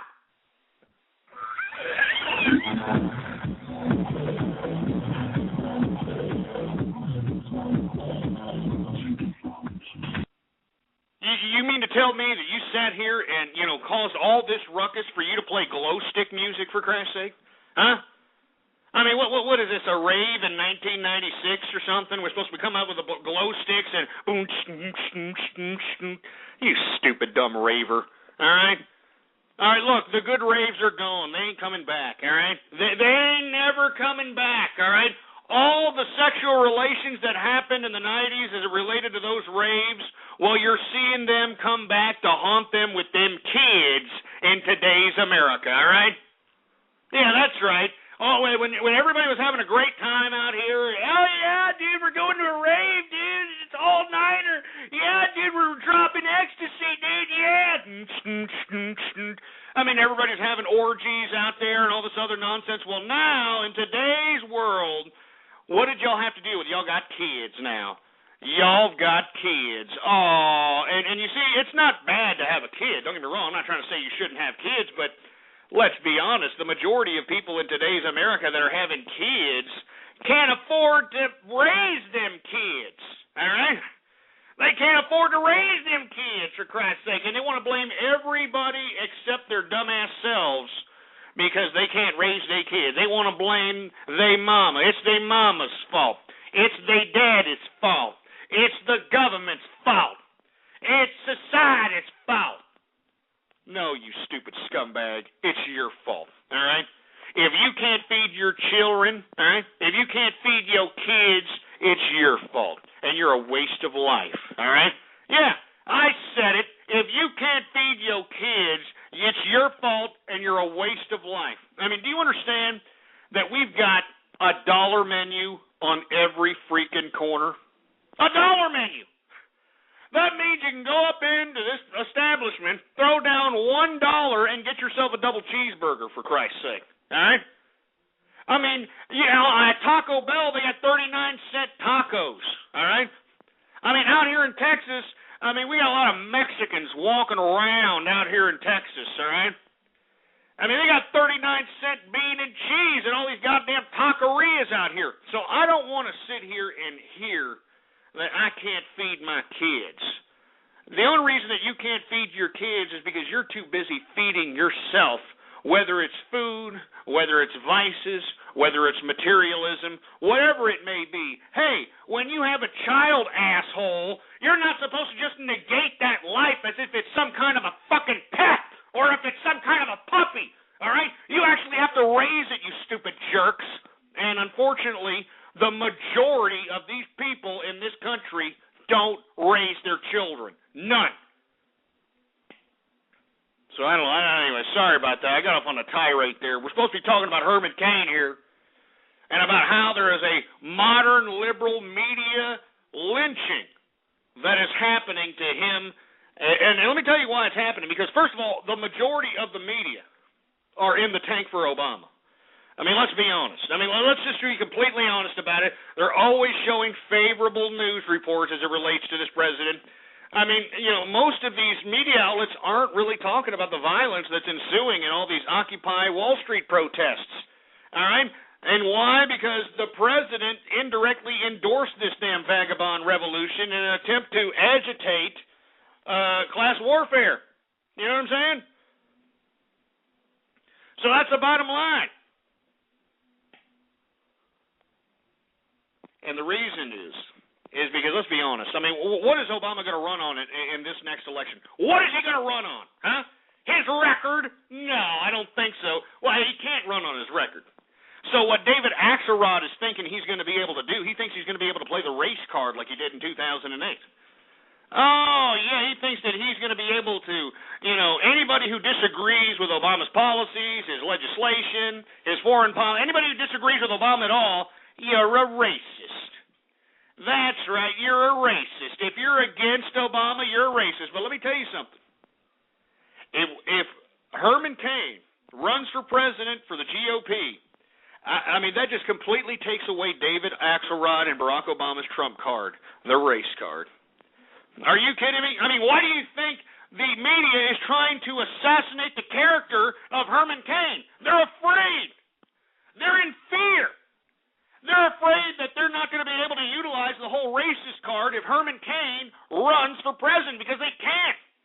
They can't do it. So that's why you've got everybody out here, all these liberal media outlets trying to assassinate the character of Herman Cain, and it ain't working. It ain't working, all right? It is not freaking working. And let me tell you something right now. I'm going to do whatever it takes in my power, to make sure that Herman Sugar Cain is elected president, baby. All right? That's all there is to it. Anyway, let's see. Let's take some more callers here. 254, what's up? You stupid idiot. How about 347, what's up? You're taking too long, you moron. 306, what's going on? Herman Sugar Cane, Dave Matthews forever. Oh, Jesus Christ. Screw you. Dave Matthews forever? Are you kidding me? Man, I'd rather listen to, a propofol, drugged out Michael Jackson than listen to goddamn, freaking Dave Matthews. I hate Dave Matthews.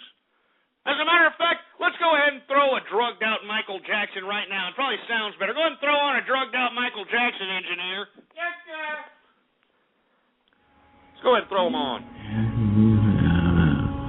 When people leave the show, when people leave my show, I want to say, look at that. Isn't that music to your ears? Isn't this better than Dave Matthews? I've never seen nothing like this in my life. Go. I mean, listen to that. Isn't that better than Dave Matthews? Isn't that better than Riding What You See? I mean, that's a hell of a lot better than that. Entertainment in the world. I'm taking that way. I really should have been children. That's good. The biggest in the world. My reaction to the hospital. All right, shut it off, engineer, for Christ's sake. We don't need any more of that Michael Jackson as Dick Clark impression, all right? I mean, for you folks that aren't aware, that is actually Michael Jackson in that drugged-out propofol state that Conrad Murray is now convicted of, giving him, for Christ's sake, believe it or not. All right? That's a drugged-out Michael Jackson right there, and it sounds a hell of a lot better than a goddamn... I mean, that's how Dave Matthews sounds, for Christ's sake.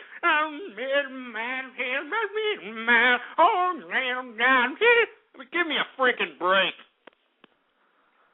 Writing what you say. You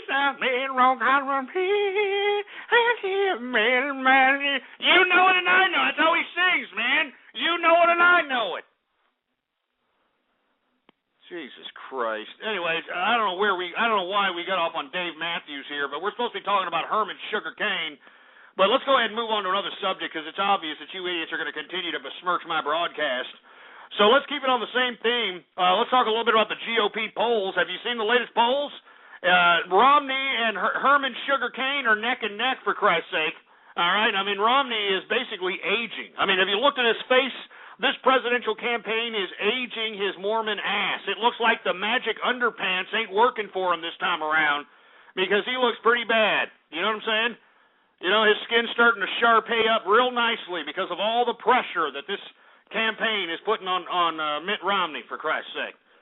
But on top of Herman Sugar Cane and Mitt Romney being neck and neck, coming in at a very, very close second, Newt Gingrich, for Christ's sake. I mean, when I read this, I almost puked up the ham and cheese sandwich that I had earlier in the day. I went, bleh. I mean, Newt Gingrich? Newt freaking Gingrich, for Christ's sake? I mean, has the GOP gone mad? I mean, this was the same guy that served his wife, who was in a hospital bed, tied to all kinds of machines, suffering from cancer, all right? This is a guy who served his wife with cancer divorce papers so that he can be with his current wife, which is some ex-intern. I'm not joking. I'm serious. I mean, this is the kind of crap and the kind of baggage that Newt Gingrich has in his personal life. Moreover, he's flip-flopped on all kinds of different issues, like NAFTA, like cap and trade. I mean, we can go on and on about the hypocrisy and the blatant, contradictions that are Newt Gingrich. But it goes to show you that the GOP has obviously gone mad, and I cannot believe that Newt Gingrich is actually coming up in the polls, for Christ's sake. I mean, Jesus Christ. I mean, what a disgusting America we're living in when we got Newt freaking Gingrich actually coming up in the GOP primary. I mean, just Jesus Christ. Anyway, what the hell do you have to say about it, for Christ's sake? 646-652-4869. Let's take some goddamn Skype callers, see what the hell they got to say. We got Koozie the Bird. What's up? What do you got to say about it? Ghost the Hambone. Ghost the Hambone.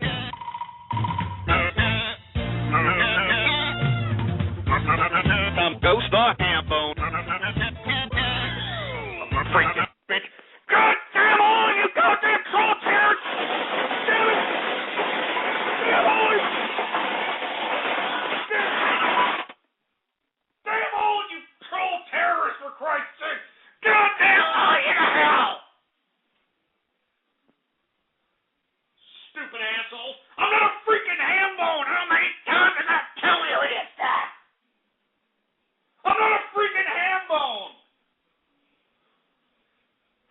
Jesus Christ. Just freaking remixes, these goddamn troll terrorists. Now, God, second piece me up. I fucking hate you. I hate you.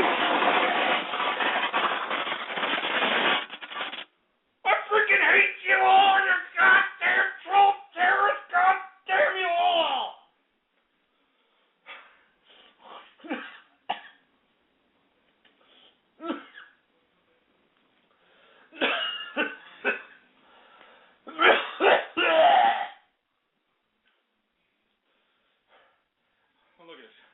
Look at this crap. Look at this. Look at it. They're laughing, for Christ's sake. They're laughing. Jesus.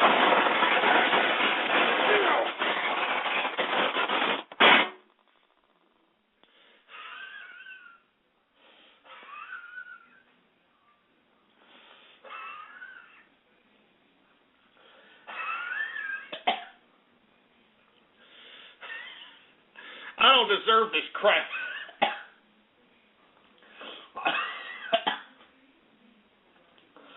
I don't deserve this crap.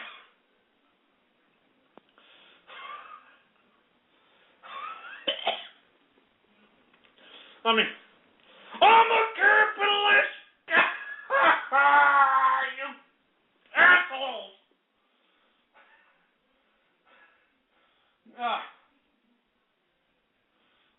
Jesus Christ.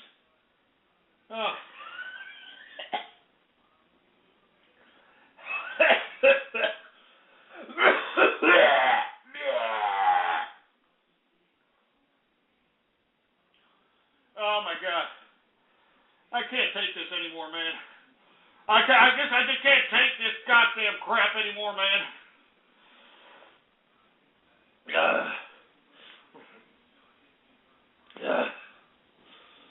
Oh my God. Give me the mic. Give me that goddamn mic.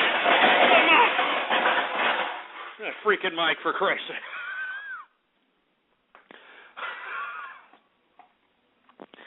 You scumbags out there with the freaking remixes and your goddamn troll terrorists, I can't stand all of it. Can't stand all.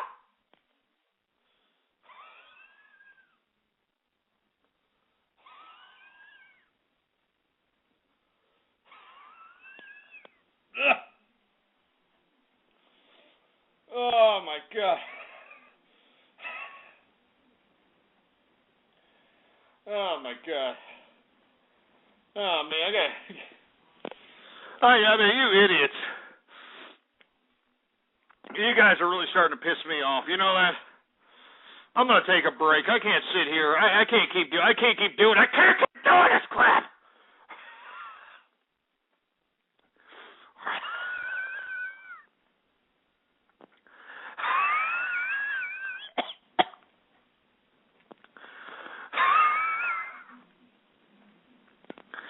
I can't keep doing this, man.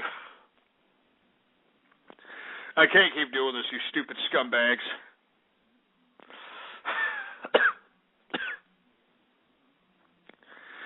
Oh my God. You know what, engineer? I'm sick. I gotta go. I gotta take a break, for Christ's sake. You know what, engineer? Put on some, Latin Mexican music for these pieces of crap out here, huh? Since they're calling me a racist and they're calling me a freaking hambone and all this crap, why don't you show these people how cultured I am, all right? I'm going to go take a break. I'm going to go outside, maybe get a breath of fresh air for a second, because you people are pissing me off.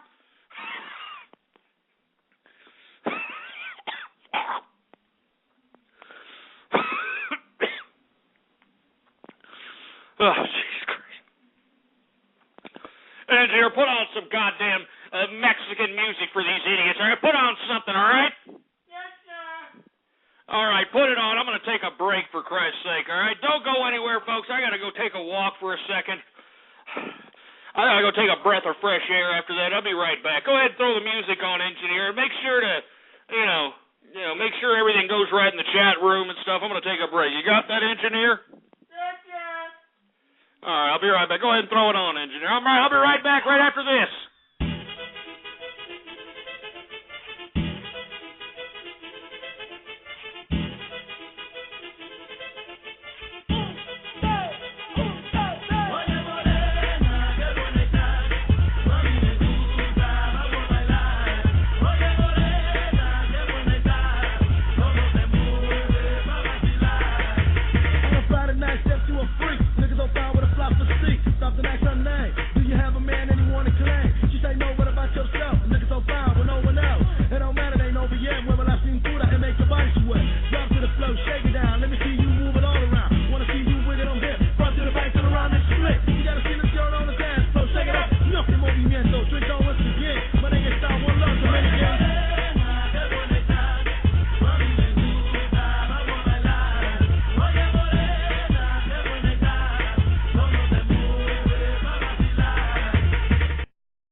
white man in town, he's got trouble.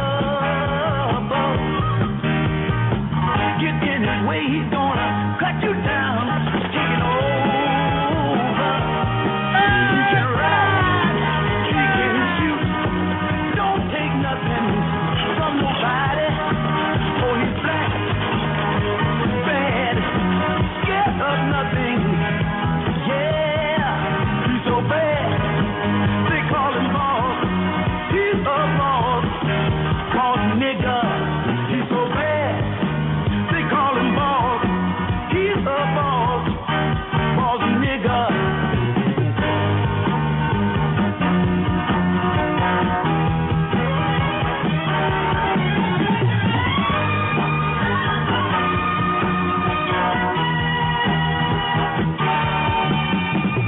Bad, they call him boss. They call him boss, boss nigga. Wait a minute, what the hell is this crap, engineer? God damn it! They call him boss. What is this crap? Boss nigga. Bad, they call him Just boss. shut it off, engineer! They call him Shut it off! Shut that crap off, for Christ's sake! What the hell are you doing? God damn it, I told you about that damn song, you stupid dumb retard! I've been sitting over here telling you about it. This is an offensive song, for Christ's sake!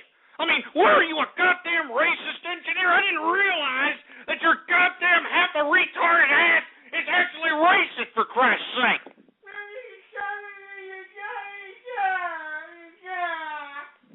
You stupid son of a bitch! Just sit over there and do your job, for Christ's sake! Playing that ridiculous song right after I talk about Herman Sugarcane. I mean, what kind of a racist piece of garbage are you, engineer? You should apologize for that crap! Jesus Christ, I can't even take a break, man. You know what I mean? I can't even go for a fart walk because the goddamn engineer just can't do his goddamn job. You see what I'm saying? This is American work ethic right here. This is American work ethic right here. Jesus Christ. I mean, this is just a horrible show today. It's just horrible. It's gone way off keister. It's gone way off track, for Christ's sake, man. Jesus Christ. I don't even want to do this broadcast. I mean, I don't even want to do this. I don't want to do this goddamn show anymore, for Christ's sake, man. I don't even want to go do this goddamn show anymore, for Christ's sake, man. I mean, the goddamn engineer, I got an engineer not doing what I'm saying. I got these freaking troll terrorists doing this crap. I mean, damn it. God damn all you troll terrorists, man. God damn it, man.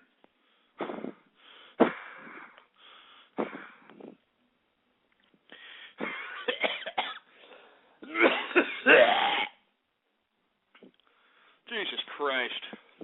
Just do your goddamn job, engineer. Do you got that? You got me? Yes, sir. Just do your goddamn job.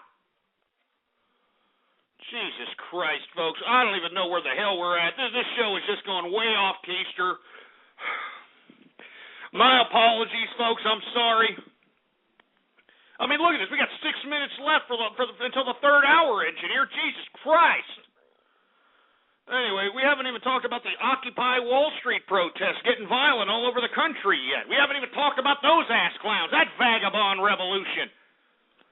So let's go ahead and talk about that right now, all right? Now let's talk a little bit about goddamn Occupy Wall Street. You said stupid, dumb, bum jerk dicks, all right? Now, not only are they getting violent, but the true colors of the element that comprises the demographic of these people are starting to show themselves.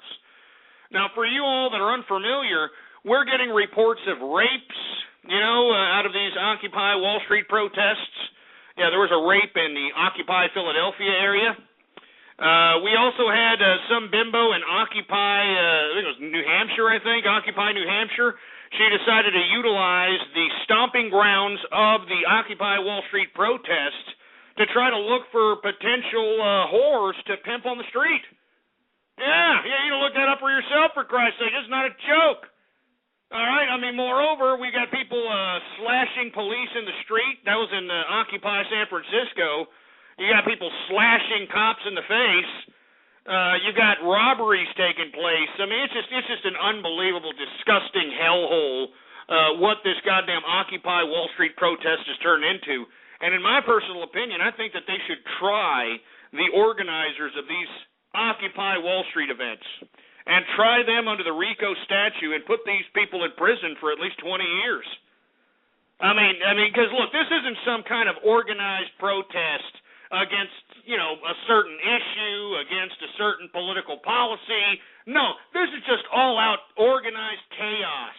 That's what it is. It's just chaotic events for the sake of causing chaotic events. There is no intellectual foundation to any of these protests out there in Occupy Wall Street. There's no intellectual foundation for any of this crap.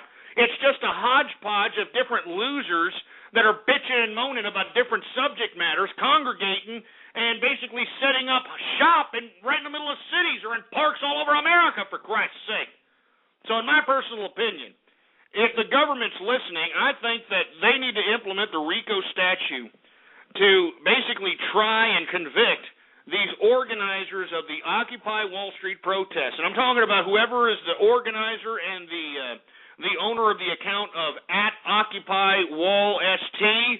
I'm talking about all the owners of the Twitter accounts of that are organizing these chaotic events.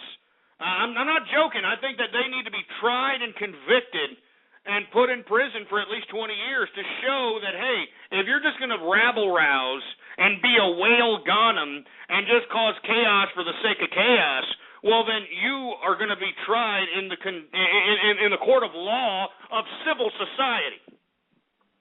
All right? I'm not joking. I'm serious out here. All right? I mean, these people need to be brought to justice for causing chaos. All right? I mean, we've got businesses going out of business around these stupid little Occupy Wall Street protests because these stupid bums are living in the area that needs to be designated for walk-through traffic so businesses can continue to sustain themselves, for Christ's sake.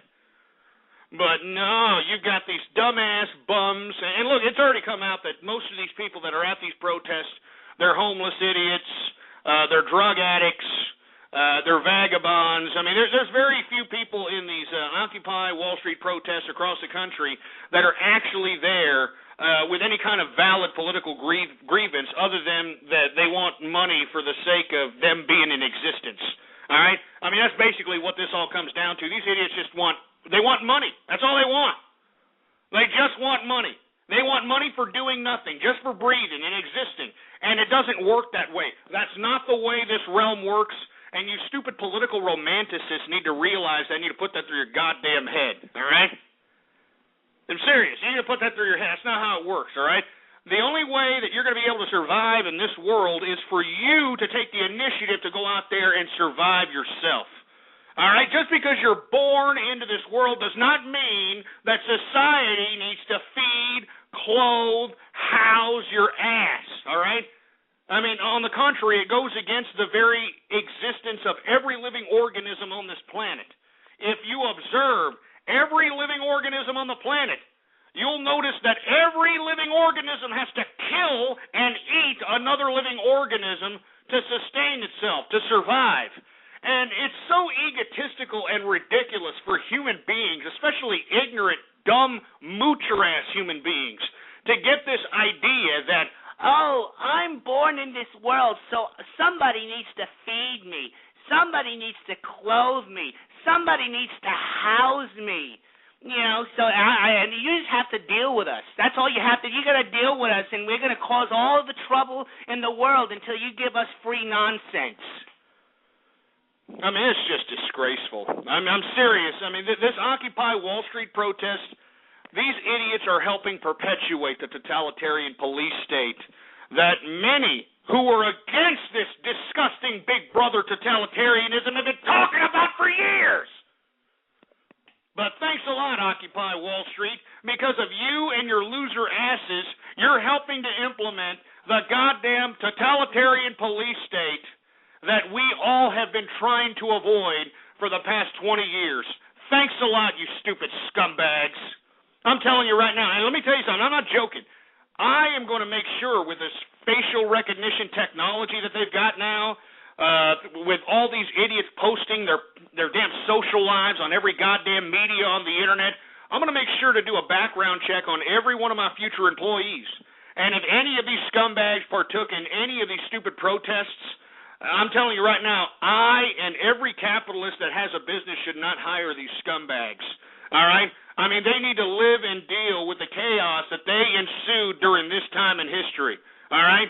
So in my personal opinion, if you are an Occupy Wall Street protester, and let me tell you, they got technology now where they can find your face in any medium, whether they're searching through YouTube videos, whether they're searching through Facebook pictures, so on and so forth.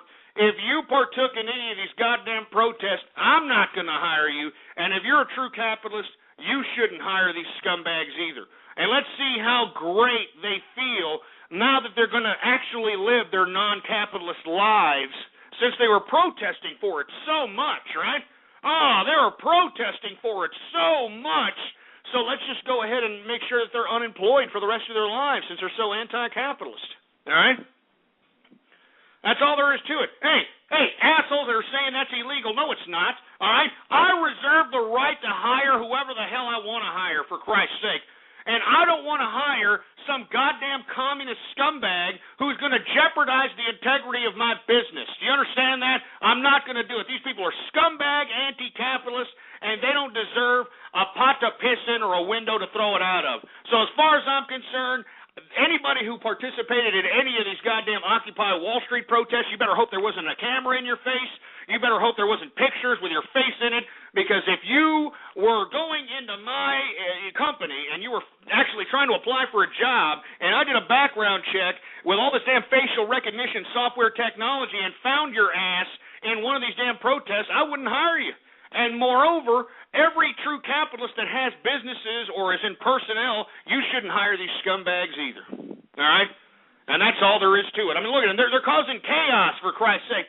Even liberal Portland, even a city as liberal as Portland, Oregon, is bringing out the goddamn riot gear and tear gas to get these goddamn stupid vagabonds off the street. Liberal-ass Portland, Oregon.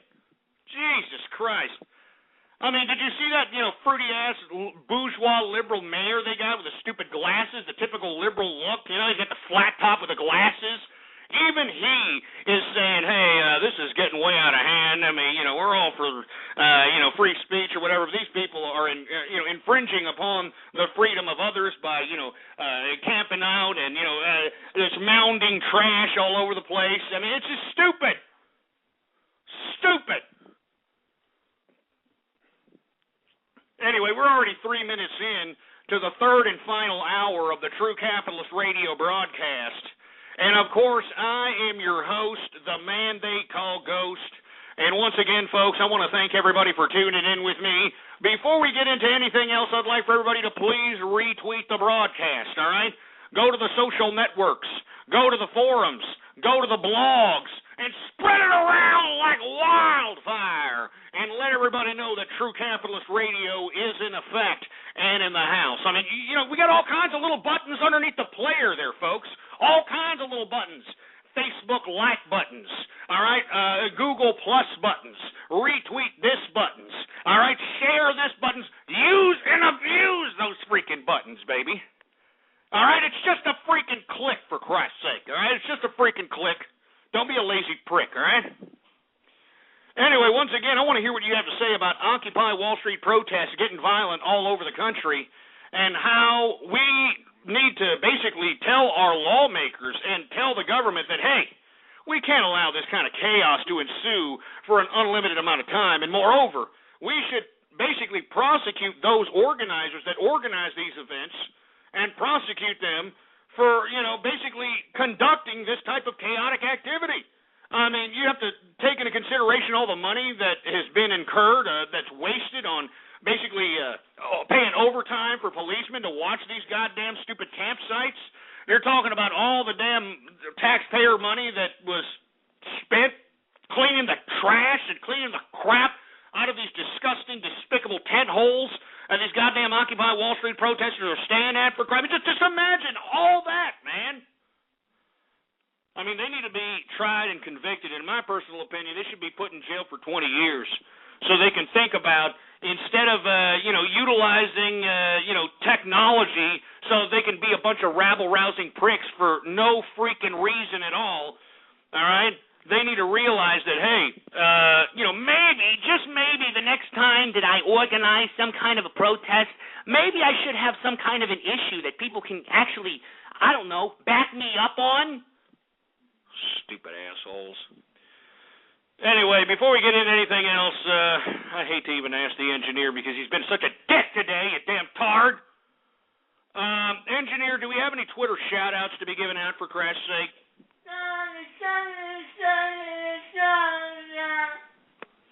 All right. I mean, the engineer obviously has got his feelings hurt because I kind of got down on him. But, hey, folks, I mean, give me a break. What's that racist crap that this guy was doing here?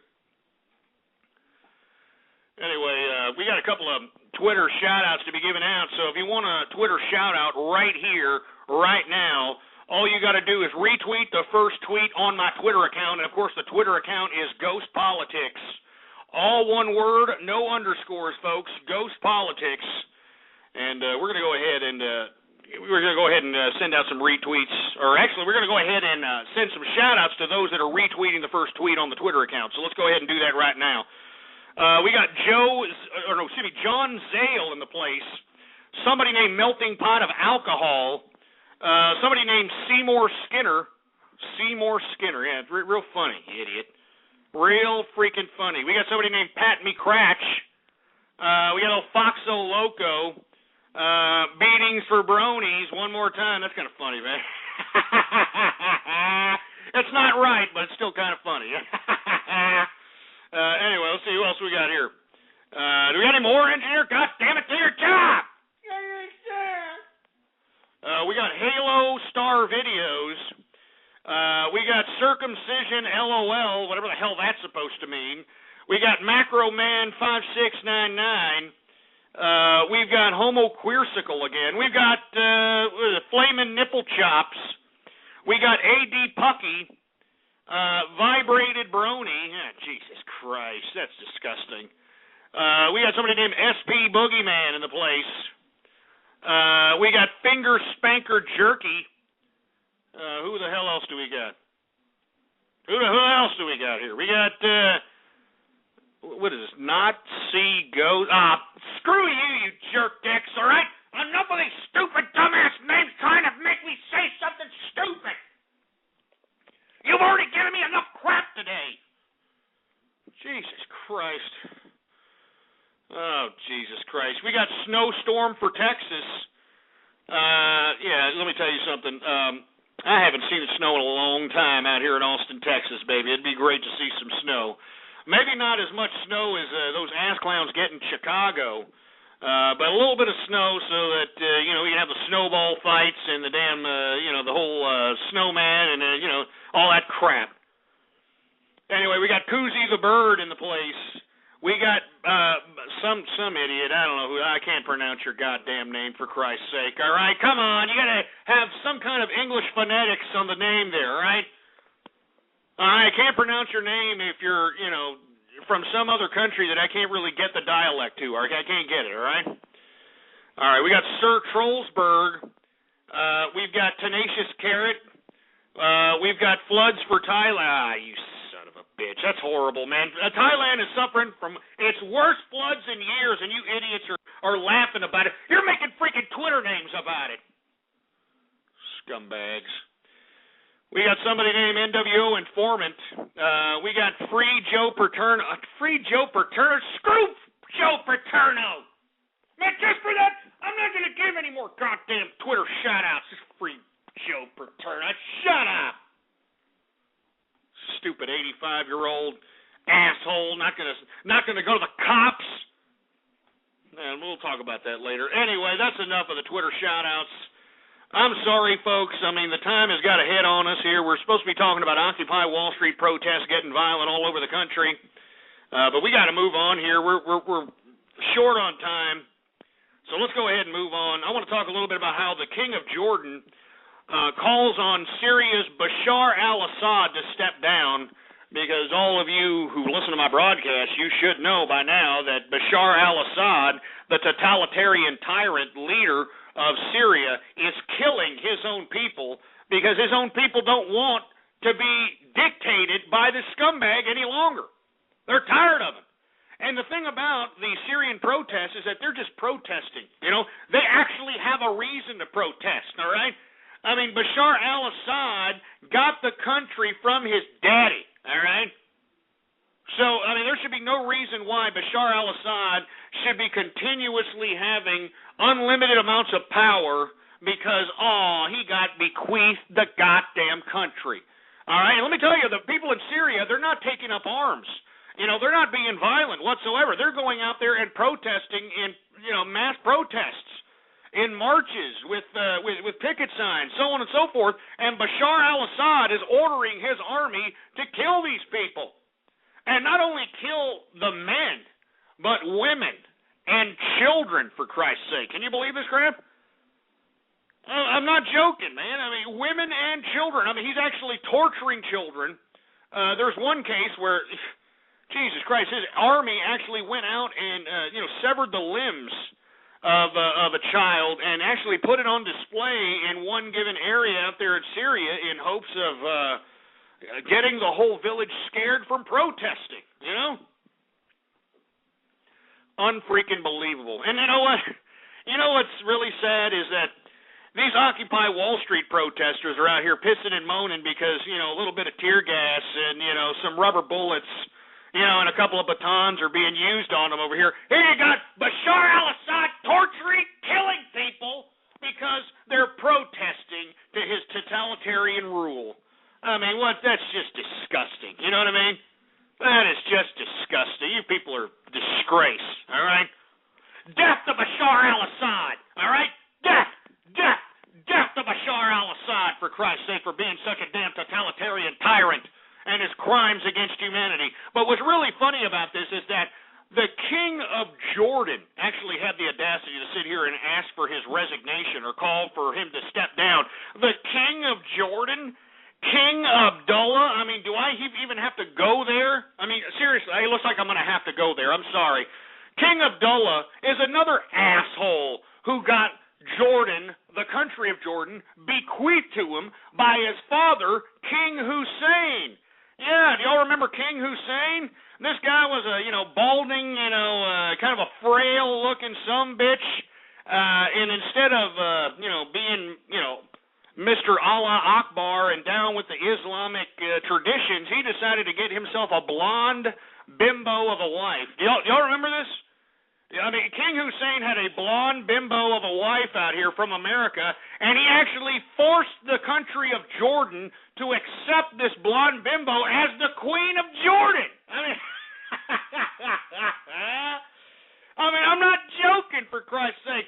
So you mean to tell me that, now that King Hussein died of cancer, brain cancer, I believe it was, and then right after King Hussein died, he left the country to his son, King Abdullah, or which was then Prince Abdullah.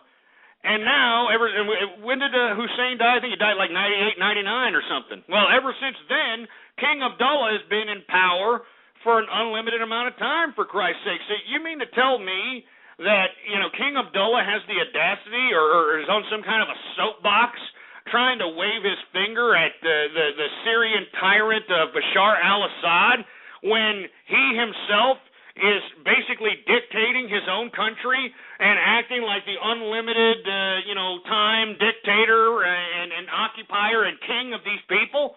I mean, give me a freaking break, for Christ's sake, all right? Such hypocrisy, all right? Such hypocrisy. That's all I'm saying. I mean, let's end the hypocrisy, please, all right?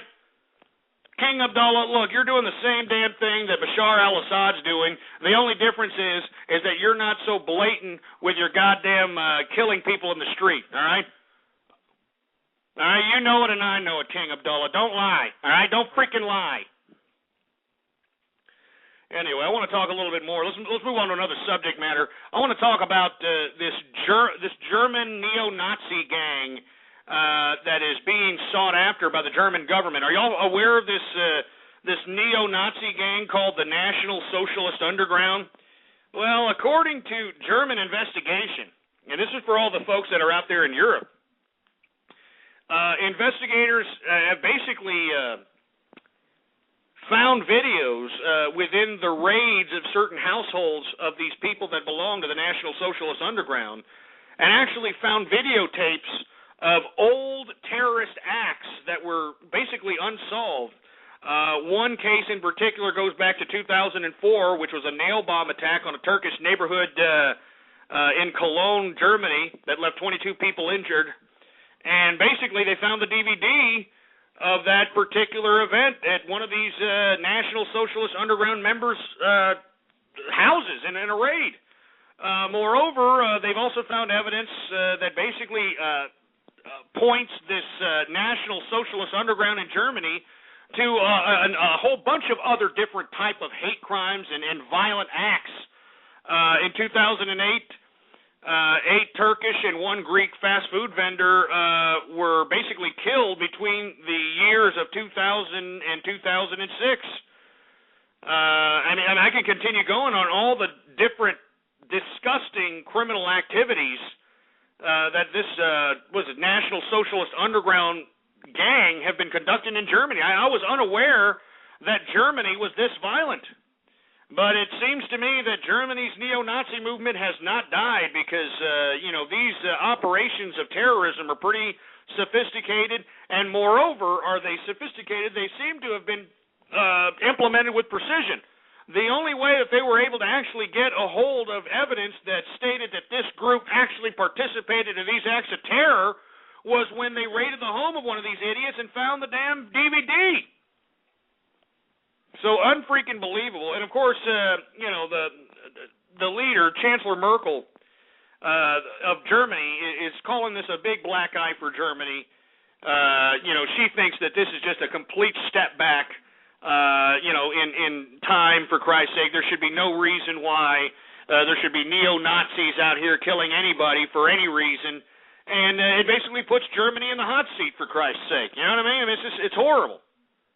It's just disgusting, man. I thought that all this Schlagen, Volkswagen, Sieg Heil, I thought all that stuff was gone. I thought all this stuff was, done in like World War II. It's done. It's over with. But I guess not. Jesus Christ. Anyway, let me move on to another subject matter. I want to talk a little bit about how Russia tried to send a probe to Mars. Did y'all hear about this? Russia tried to send a probe to Mars called, Probos Grunt. Yeah, which actually means Probos Ground in American or in English. Anyway, they sent the probe off November 8th, and unfortunately, much like the rest of everything that was invented out of Russia, it failed. Oh, it failed. That's right. It was a complete and utter failure. They can't communicate with Probos Grunt, and it basically puts a black eye on the space program of the Russians. Maybe they need to just kind of stop sipping on the vodka a little bit and start realizing that they need better material and better ways of engineering than their, meat and bones type of approach of production. It's basically meat and bones approach of production. You could ask the cosmonauts who actually utilized some of the damn rocketry that was put forth by the Russians, and they were completely dumbfounded at the simplicity of these Russian vehicles that were utilized for space travel. You know what I mean? Jesus Christ. Anyway, the Russians obviously taking a giant leap backwards as it relates to their damn space program. But do you know who's taking a giant leap forward? China. Oh, man, are you kidding me? China, believe it or not, has basically docked 2 different manned spacecrafts together up in space right now. Basically, this is the skeleton of the Chinese space station that is going to compete with the International Space Station. That's right. That's right. China right now actually has the beginnings of a space station that is completely autonomous from the International Space Station. I mean, I'm telling you right now, not only do they want a space station in space, they've already talked about colonizing the moon. They've talked about going over to Mars and colonizing Mars. I mean, the Chinese are the only ones thinking what Ghost has been advocating for the past 4 or 5 years on this broadcast, for Christ's sake. So, for all you folks that are, kind of concerned about China for potential nuclear war or potential economic, nefarious situations, whatever the case might be, you should really fear China's endeavors as it relates to space travel. I mean, they having their own space station is a humongous step. A humongous step. I mean, remember, the International Space Station was a collaboration of the international space agencies of the world, minus China. Now, China, believe it or not, out of its own independent research, out of its own independent production, has been able to put these spacecrafts into orbit around the Earth, dock them both together. All right? And this is the basis of the skeleton of the Chinese space station. And I think it's a very scary proposition that China is basically unilaterally going out there and trying to space travel and trying to colonize space before any of us out here in the international community are even thinking. All right? And it's scary, man. I mean, it's scary, because just imagine if China does colonize the moon. What is the first thing they're going to do? They're going to put nuclear weapons on the freaking moon, for Christ's sake. Huh? And turn this goddamn place into a prison planet. Huh? What do you think about that? I mean, do you think that these damn commies have any kind of ambition other than to continue the expansion of their bureaucratic system? They don't care about mankind. They don't care about the progress of man. They care about the expansion of their bureaucratic system, for Christ's sake, and it's a disgrace. Anyway, before we get on to anything else, folks, I mean, any time that I criticize the Chinese Communist government, because Blog Talk Radio is broadcasted within the borders of China, we are mandated by, I guess because we are allowed to broadcast in China, we have to allow a representative of the Communist government of China to speak in rebuttal to anything that yours truly has criticized as it relates to the Chinese government. So, without any further ado, folks, let's just get this over with. I'm sick of this scumbag. Without any further ado, folks, let's go ahead and listen to the rebuttal of the representative of the Communist government in China. Mr. Fortune Cookie, are you there, sir?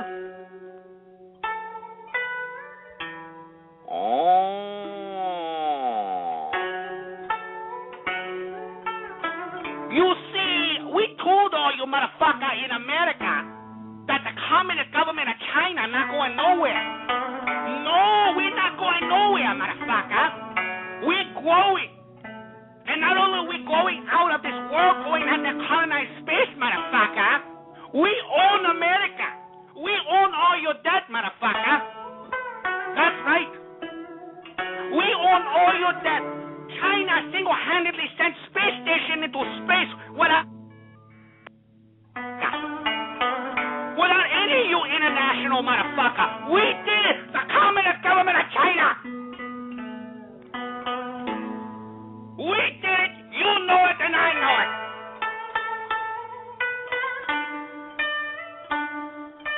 So all you motherfucker out there talking garbage about the Communist government of China, not only are we talking this garbage, not only are we talking this garbage because we know what we do, but we do what we do because we do it for Chairman Mao. We do it for Chairman Mao.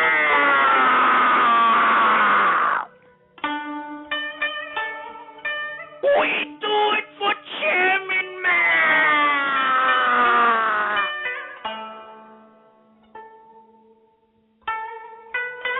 Oh no. Oh no, my stomach hurt. Oh. Oh no. Oh, my stomach hurt. Oh.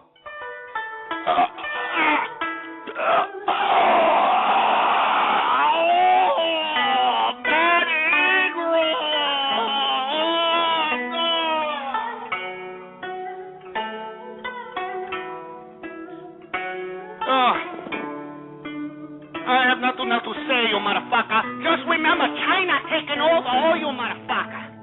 China's taking over. And all you people talking garbage about communist government of China, we stick a chopstick right up your asshole. Motherfucker. All you people talking garbage about communist government of China, we stick a Ginsu knife up your asshole. Motherfucker. I have nothing else to say. I am Mr. Fortune Cookie.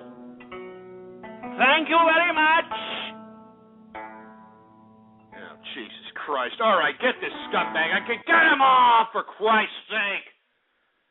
Jesus Christ. I'm sorry, folks. Once again, that's a representative of the Communist government of China that we have to let on in rebuttal anytime that we criticize the government of China, because, believe it or not, Blog Talk Radio is actually broadcasted within the borders of China. Believe it or not. Good God. Anyway, now that we've talked about all that, let's go ahead and get to the final portions of the broadcast, where I start talking about different subject matters that are a little bit off-keister from the regular, everyday, real news. I want to talk a little bit about these Penn State riots. Did y'all see this past weekend, for Christ's sake? These stupid, dumb, idiot Pennsylvania jerk dicks that went out there and decided to, riot in the streets because, Joe Paterno is no longer the coach of the Penn State football team. I mean, are you kidding me, you dumb, stupid, pedophilic scumbags? As a matter of fact, before I even go off on these stupid, dumb idiots from Penn State, I want you to implement chat room martial law right now, engineer. Implement chat room martial law.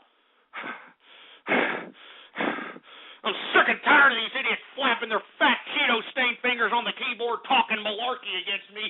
These idiots are lucky this ain't a goddamn barroom. All right. Now, let me tell you something, you stupid Pennsylvania jerk dicks. All of you dumbasses that went out there and rioted in the street out there in Penn State, you people are a disgusting disgrace to life, all right? You are a disgrace to America, for Christ's sake, for sitting out here rioting when this whole case transpires around pedophiles and pedophilia and sexual abuse, child sexual abuse, you sick sons of bitches. I mean, and does this go through the minds of any of these scumbags that were tossing over cars and throwing Molotov cocktails and breaking windows? I mean, does this go through the mind of any of these scumbags at Penn State that were rioting because of Joe freaking prostate-infected Paterno? No, obviously it doesn't. Huh? I mean, you even had Franco Hara, all right, one of that stupid old football player, go to the home of Joe Paterno, actually trying to be an apologist for this guy, actually trying to, absolve Joe Paterno of any kind of responsibility as it related to this disgusting, despicable child abuse case.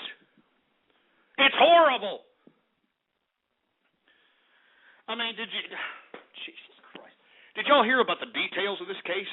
Huh? Well, the assistant coach, all right, this is what this all comes down to for you folks that are unfamiliar with what's happening, all right? The assistant coach, Scott McQuarrie, all right, was actually in the facilities, the athletic facilities of Penn State, in the locker room area. And believe it or not, this defensive coach, ex-defensive coach called, what's his name, Sandusky, this is the guy in question that's the pedophile, or it's not in question. According to McQuarrie's testimony, he's actually a damn pedophile. But the defensive coordinator at the time, which was this guy Sandusky, Jerry Sandusky, this was a guy who was using Penn State's facilities so that he could run a nonprofit organization for high-risk youths, all right? High-risk youths. He utilized Penn State facilities so that he could run this high-risk youth nonprofit organization that he was, I guess, the founder of or worked for, or whatever the case might be. Well, anyway, Scott McQuarrie, and this is right out of Maureen Dowd's New York Times article as it related to this particular subject matter. It's sick description. But according to the article, McQuarrie testified that when he was in the locker room, that he heard rhythmic slapping noises. I'm not joking. This is actually, he actually heard rhythmic slapping noises, and as he, went towards the direction of those noises, he witnessed a 10-year-old boy in the shower bent over as Jerry Sandusky was, cornholing him, for lack of a better, it's just sick, man. It's sick. And did Scott McQuarrie, stop this from happening? Did he stop, Sandusky from molesting this child? Did he go in and, kick this guy's ass for molesting a kid? No, he did not. Scott McQuarrie, did he go out and call the police and report this to the proper authorities? No, he absolutely did not. You know who he told? He told Joe Paterno. That's right. He told Joe Paterno. And what did Joe Paterno do? Did he go to the damn cops? Did he turn this asshole into the damn proper authorities? Absolutely not. He went to the bureaucrat above him, which was the athletic director for Penn State. And who did the athletic director? It just went down the damn bureaucratic line. Meanwhile, kids were getting molested by this disgusting, sick, sadistic, Woody Allen, butt-loving pedophile, Jerry Sandusky, for Christ's sake. And you mean to tell me that Joe Paterno is somehow absolved from this? I mean, this man, Jerry Sandusky, was Joe Paterno's defensive coordinator for 20 years, over 20 years. All right?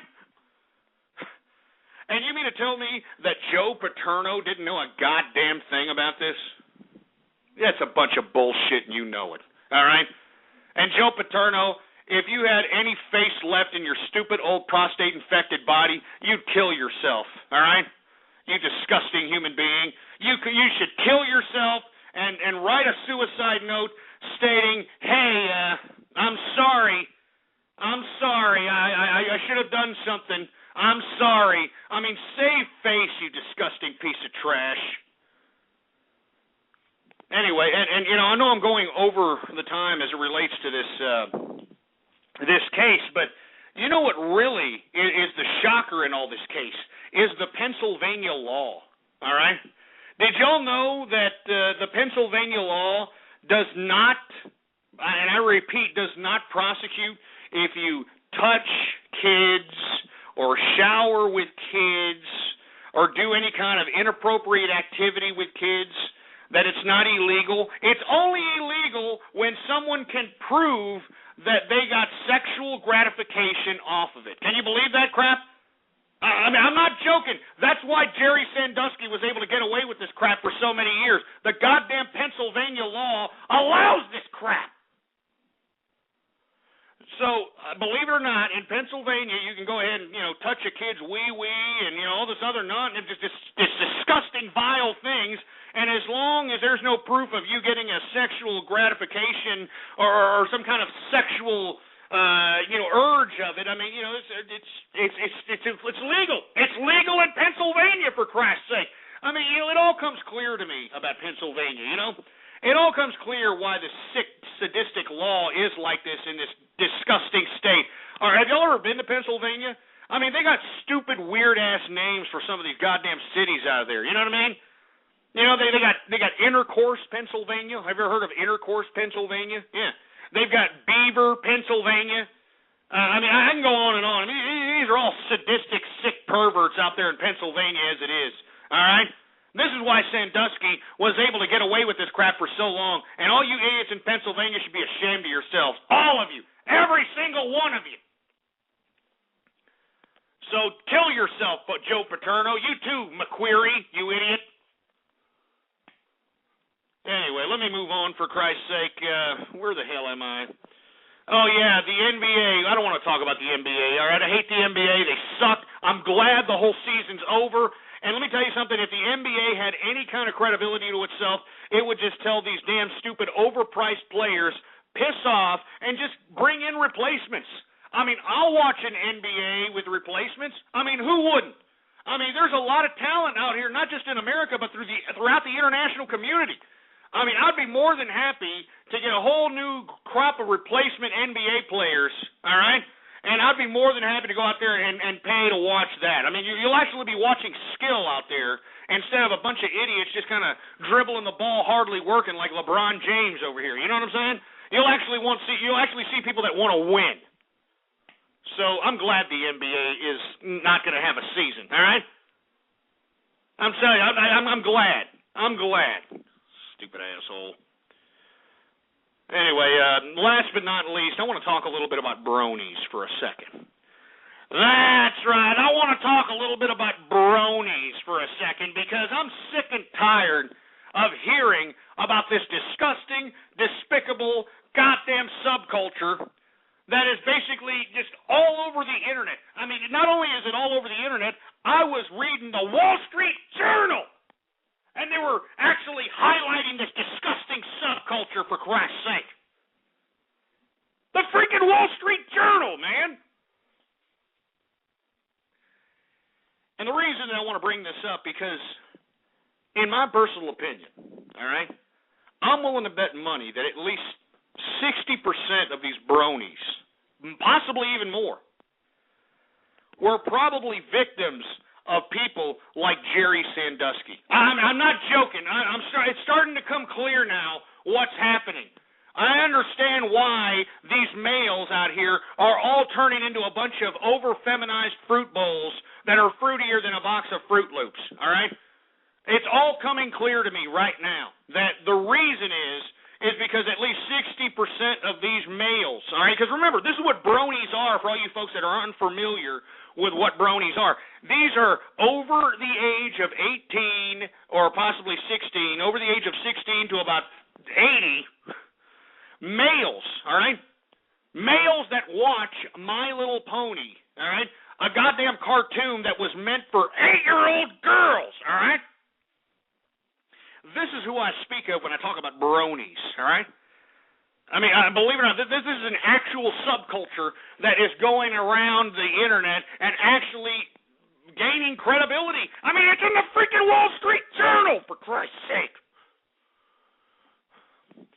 Now, what I'm saying is at least 60% of these males, in my personal opinion, had a similar situation to what Jerry Sandusky did to the children of Penn State. All right, I kid you not.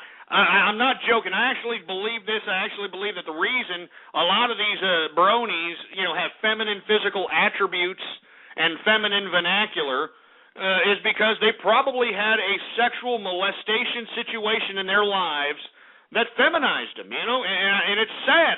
And you know what these bronies need to realize is that they need to come out with that particular fact and get it off their chest so that they don't have to be some goddamn over-feminized fruit bowl that look like they just walked out of the gay bathhouse of San Francisco out here, all right? Now, for the other ones that weren't molested as children, let's be honest, the other ones that weren't molested as children that are bronies, the 40 to 30% that I left out in that equation, well, those are the actual pedophiles. That's right. The ones that weren't molested are the ones that are molesting. And that, my friends, is the basically compilation of the brony subculture, all right? The brony subculture. That's what it is, a bunch of sick, twisted, Roman Polanski perverts. And if it isn't them, it's idiots that have been, victimized by pedophiles. And let's be honest, I mean, in the victimization process of molestation, I mean, it basically subdues and makes submission of those that have been afflicted with these sick, sadistic sexual assaults. That's why they become docile. That's why they become feminized and overly fruity and all this other nonsense. So once again, bronies, either molesters or the molested, period. All right? So that's the end of that. So before I get into anything else, I'd like for everybody to know that we're about to enter in everybody's favorite part of the broadcast, and I'm talking about Radio Graffiti. That's right, folks, Radio Graffiti. And for all you folks that are unaware of what Radio Graffiti is, it is the time of the broadcast where you can actually partake in the broadcast. All you got to do is give me a call, 646-652-4869. And when I call on your area code or on your Skype name, you have exactly 3 to 4 seconds to say whatever it is that's on your mind. All right? It's as simple as that. Radio Graffiti. All right? Now, let's go ahead and take it from the top. Let's start it right now. Sid Phillips, 123, Radio Graffiti.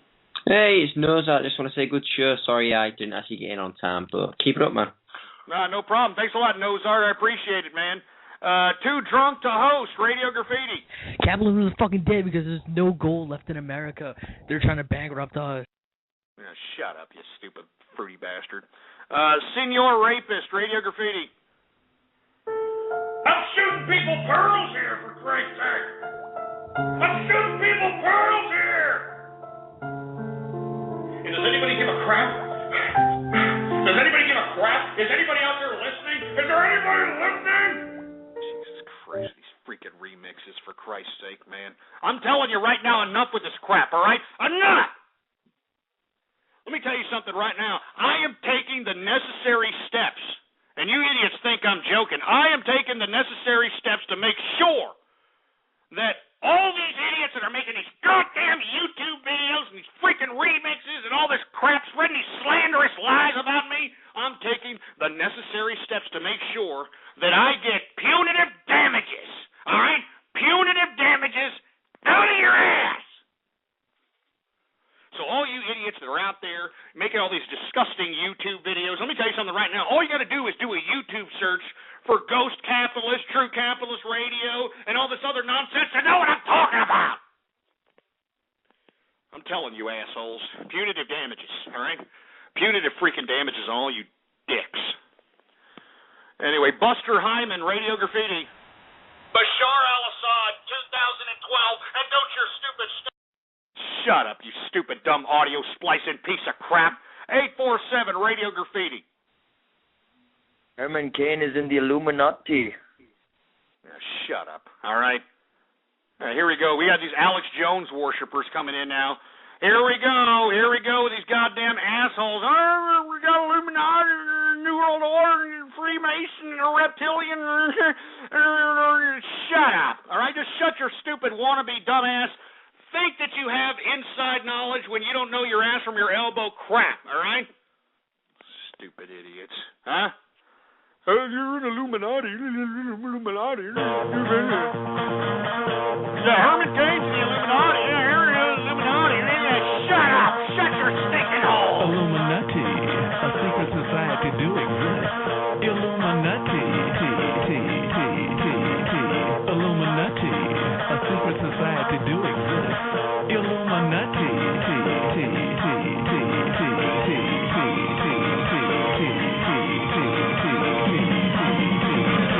Yeah, you all put that in your pipe and smoke it, you dumb wannabe Alex Jones worshipers. 305 Radio Graffiti. I want to wish you a Merry Christmas. I want to wish you a Merry Christmas. I want to wish you a Merry Christmas from the bottom of my heart. Oh, Jesus Christ. A Feliz Navidad remix? God damn it. I should have known that I was going to get some kind of a Feliz Navidad remix, for Christ's sake. I knew it. I mean, all the Mexicans that listen to this goddamn broadcast, I mean, I knew it. I knew it, for Christ's sake. I knew it. Jesus Christ. Freaking bean and cheese. 703 Radio Graffiti.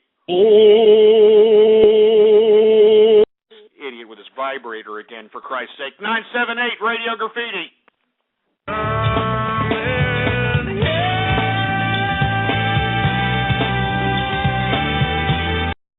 Is that Dave Matthews? That better not have been Dave Matthews, you scumbag.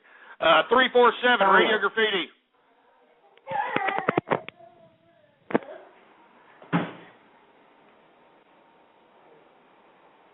Yeah, you're just playing with your pecker shaft. How about 646 Radio Graffiti? That's you.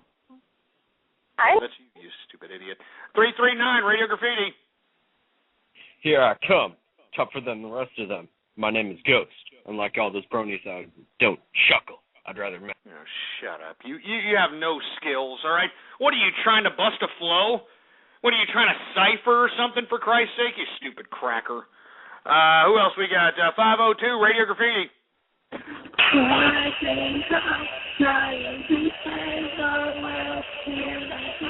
This isn't karaoke day, ass clown, all right? 314 Radio Graffiti. If you catch my girl legs open, better smash that. Don't be surprised if she asks where the cash at, where the cash at, where the cash at, where the cash at, where the cash at. God damn it. Little Wayne now, man. Little freaking Wayne. I mean, God damn it. Freaking Little Wayne. Jesus Christ. Little Wayne, for Christ's sake. Jesus Christ, man. I'm sick of this crap. I'm sick of it. Give me the mic. Give me the freaking mic, for Christ's sake. I mean, if you're going to remix me with anybody, you should remix me with Birdman. You understand what I'm saying? You should be remixing me with the Birdman. That's my role model. That's my idol right there, man. The Birdman. You know what I'm saying? Uh-oh. Uh-huh. Oh, man. Like the Birdman. Yeah. I run this bitch. And I'ma keep running, but I'm never running out of money. I'm a dog. Yeah, the Birdman. I got pussy where it's plain. Yeah.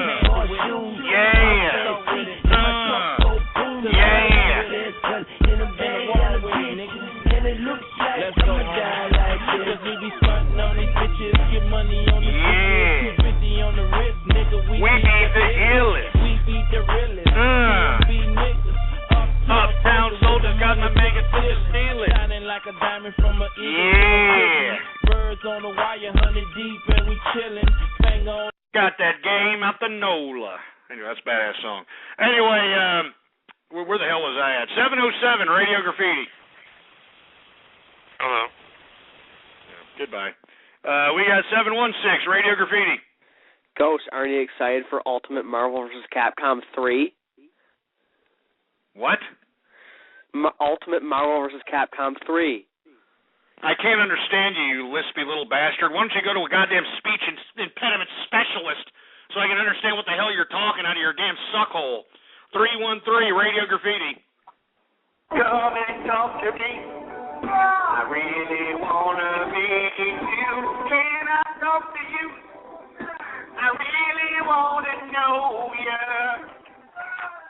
Wanna know your name. You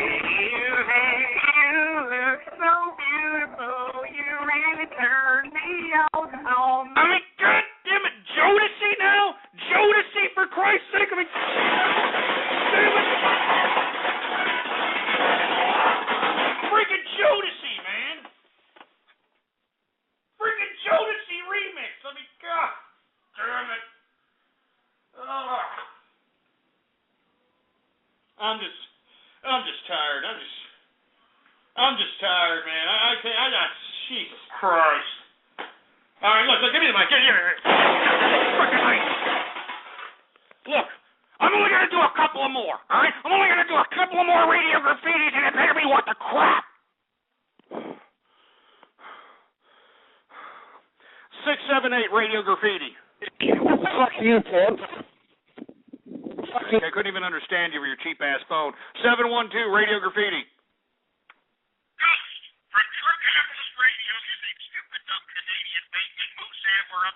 Yeah, shut up, you stupid splicing piece of crap. All right, you're lucky you're not in front of me, boy. Axeman 3315 Radio Graffiti.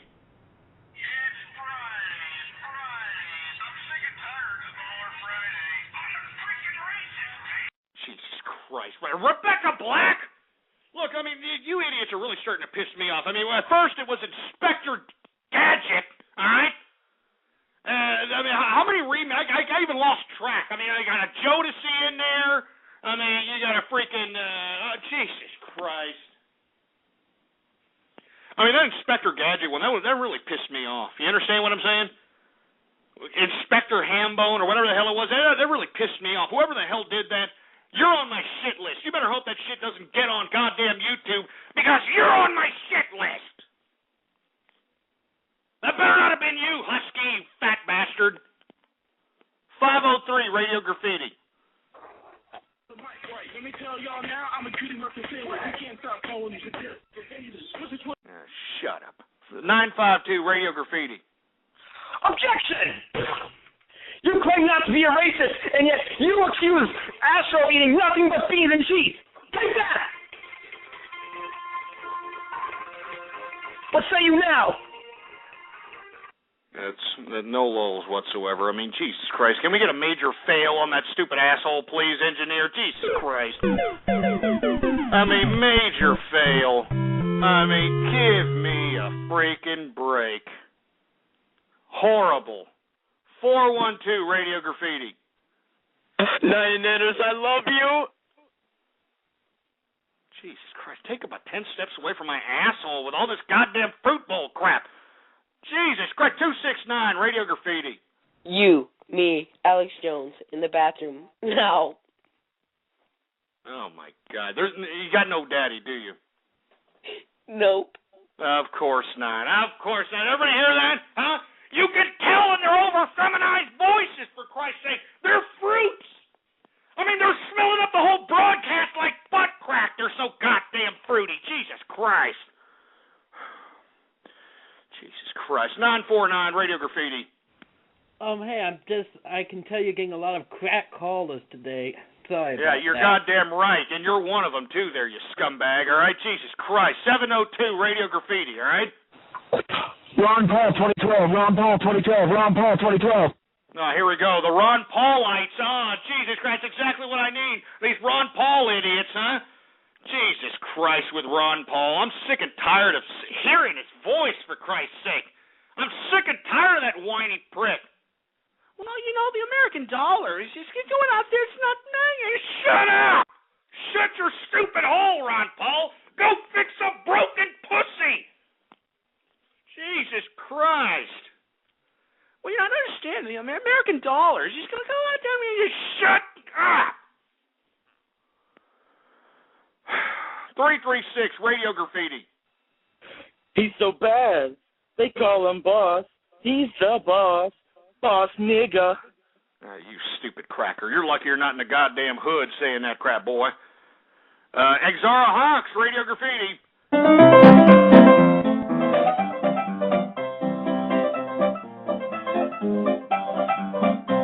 Hey, play me off, Johnny.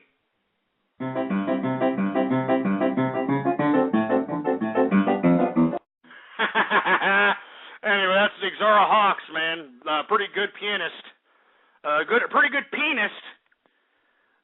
Let's see, 715, Radio Graffiti. So, Ghost, your necessary actions for reporting the YouTube videos are pissing and moaning? Is that No, you stupid scumbag. You're going to see the necessary actions and reactions and the necessary precautions that I'm taking to make sure that I get punitive damages out of your asses. 865 Radio Goddamn Graffiti. Ghost, come on, man. Talk dirty to me. I need it. Come on, man. You sick son of a bitch. 812 Radio Graffiti. 2 Girls, 1 Cup was so much better than you. I couldn't even understand what the hell your fruit bowl ass was saying, for Christ's sake. Take whatever you got in your mouth, take it out, and then call back. 303 Radio Graffiti. Hey, Ghost. Sorry about the trolls. I still love your show, and another shout out to the engineer. Ha! Hey, thanks a lot. Hey, engineer, I don't know why, but people are still giving you dumbass shout-outs, huh? Yeah, that's what I thought there, you stupid tart. Anyway, let's continue going. 609 Radio Graffiti.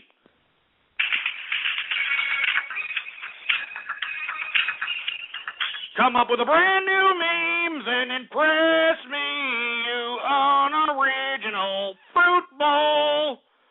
210 215, Radio Graffiti.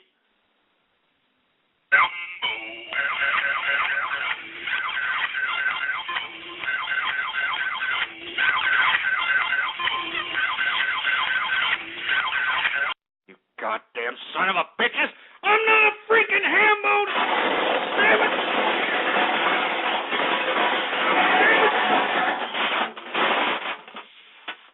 I'm not a freaking ham-bone! God damn it!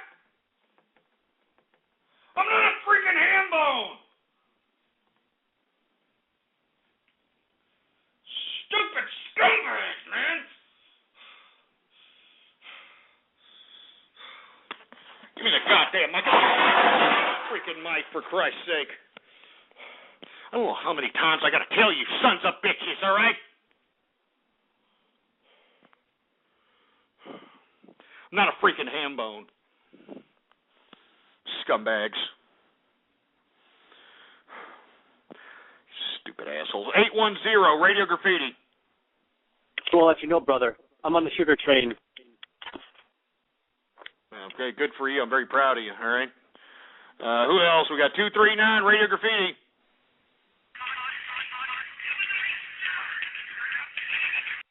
Shut up, you stupid moron. 847, Radio Graffiti.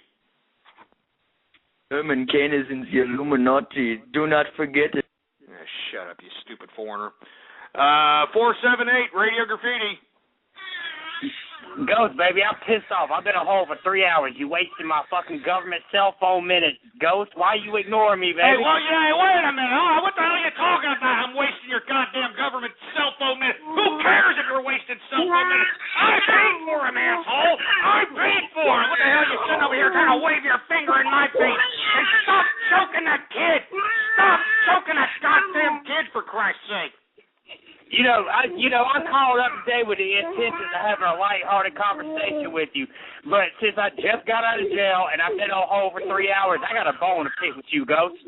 Oh, yeah? Well, pick this bone. Pick this 15.5-inch bone right there that's probably in your girdle, boy. Whatever, baby. You white. You only packing 4 inches at the most, baby. But I just want to talk about why the fuck you hating on Barack Obama. At the beginning of this show, you talking about Barack Obama's a mulatto, baby. Barack Obama's done more for this country. Herman Cain ain't nothing but a lying Uncle Tom nigga, Ghost. That's all he is. That's all he is. Here we go. Here comes the racism from his own race. Look at that. Black on black crime. Here comes the black on black crime. Now, continue spreading your black on black nonsense. Go ahead. Well, all I got to say, last week, I was in jail. I got a $20 increase on my food card, Ghost, and that's the most Herman Cain's ever done for me. The only thing Herman Cain's done is, play with some clicks. Get this stupid Scott. Get him off. I'm sick and tired of it. That's it. That's it. That's it. Stick a fork in me. I'm done with this crap.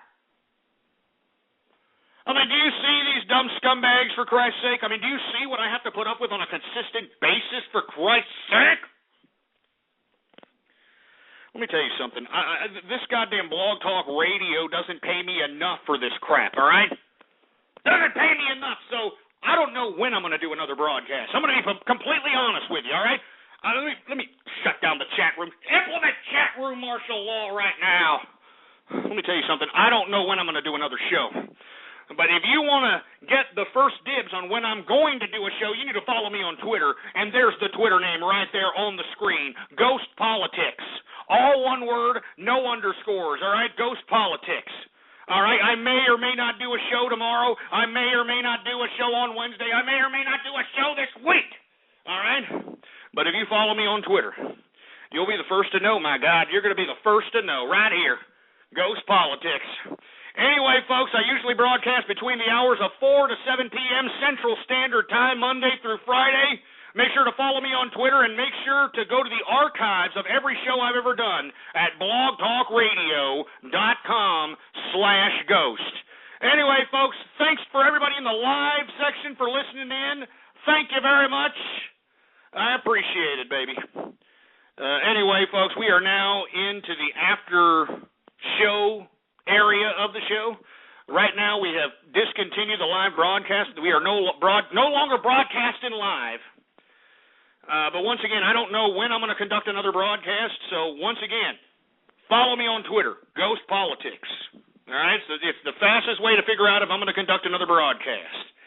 And moreover, since, we've got a little bit of time here, let's go ahead and take a couple of calls of Radio Graffiti, all right? A little bit of after the show Radio Graffiti, baby. Just a little bit, that's all, just a little bit. Another wizard, Radio Graffiti. Horrifying story of the messy, inconsiderate ghost who irritated every pony within 100 miles.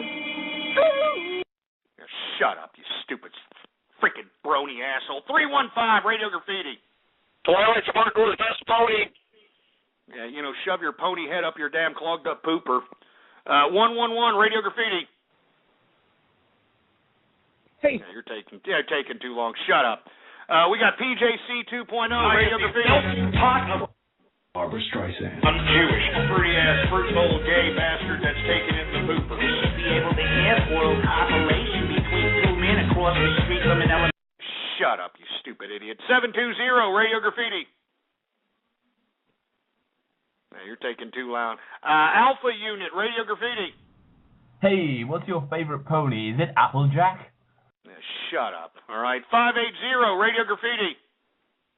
Sherman King, I would become Mr. Racist Minorities with Winchfield. Shut up, you shut that stupid splicer up. Shut his ass up. I mean, I'm giving you an opportunity for half the Radio the Graffiti here, and for you idiots to besmirching me after this, I don't even have to do this. 813 Radio Graffiti. Shut up to the engineer.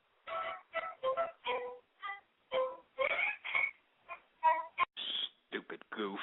905 Radio Graffiti. I got a boner. Because you're a fruit bowl. Dumbass. 347 Radio Graffiti.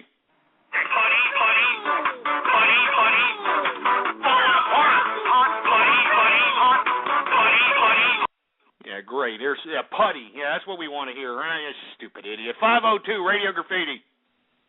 Fighting crime, trying to save the world. Shut up, fruit bowl. 707 Radio Graffiti. Hey, Ghost. I was just wondering, what's with all the hate on Mexicans and blacks? What are you talking about? I don't hate Mexicans or blacks. What are you talking about? I'm a melting pot of friendship, for Christ's sake. What are you talking about? I happen to have a whole bunch of friends that happen to be black. I happen to have a whole bunch of friends that happen to be Mexican, all right? I happen to have a whole bunch of friends that happen to be Oriental and WAP and Camel Jockey. So for you idiots to be sitting over here continuing to try to emphasize this disgusting false indictment that I'm some kind of a Grand Dragon racist, you need to stop that crap right away, and that's all I'm going to say about that. 623 Radio Graffiti. Shut up, you stupid tard. Who else we got going on over here? We got 850 Radio Graffiti. They're taking too long. 678 Radio Graffiti. I raped you. No, you didn't. No, you didn't. No, you didn't. You stupid fruity-ass bastard, all right? 817 Radio Graffiti. So if you're like a melting pot of friendship, why haven't you learned anything about it? What are you talking about? I'm a melting pot of friendship. I have a whole bunch of friends of all kinds of cultures, all right? What are you talking about? I'm a cultured man here, all right? Don't be making any kind of insinuations by that crap. 201 Radio Graffiti. Sherman King, designated. See, that's a racist idiot. Area code 201-737. Should I say the rest of your number? Hey, 201, should I say the rest of your number? No, you can hang on.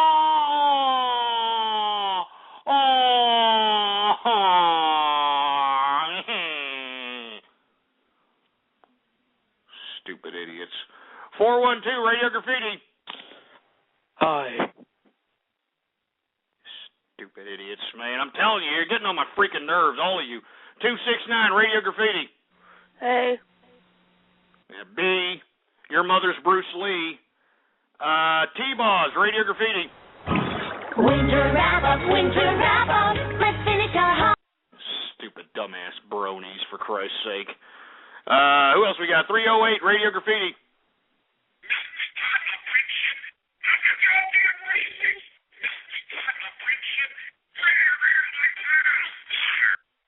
Stupid asshole. 713, Radio Graffiti. Go stupid Illuminati. Shut up, you dumb idiot, all right? Enough with that dumb crap. 617, Radio Graffiti. Hello? Goodbye. 502, Radio Graffiti.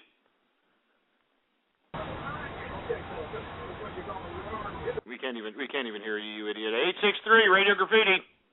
Hambone. Yeah, your mother is a fat jelly-ass greasy hambone. Celtic Brony, Radio Graffiti. Sharon Bialik is a good piece of ass. Ghost loves excrement. Ghost loves who? You dumb son of a bitch. And screw you, Celtic Brony. Screw you and screw this. I'm not going to continue to receive Radio Graffiti calls if you're going to besmirch my show like this. Screw all of you, for Christ's sake. I mean, God damn it, if this was you idiots' faces, you know, all you idiots that are out here making all these YouTube videos, if this was your face, if this was your goddamn your face, it's your face, I'll smash your face. I wish that was your goddamn face. All of you that are sitting here putting these YouTube videos out, I wish this was your face. I wish it was your face.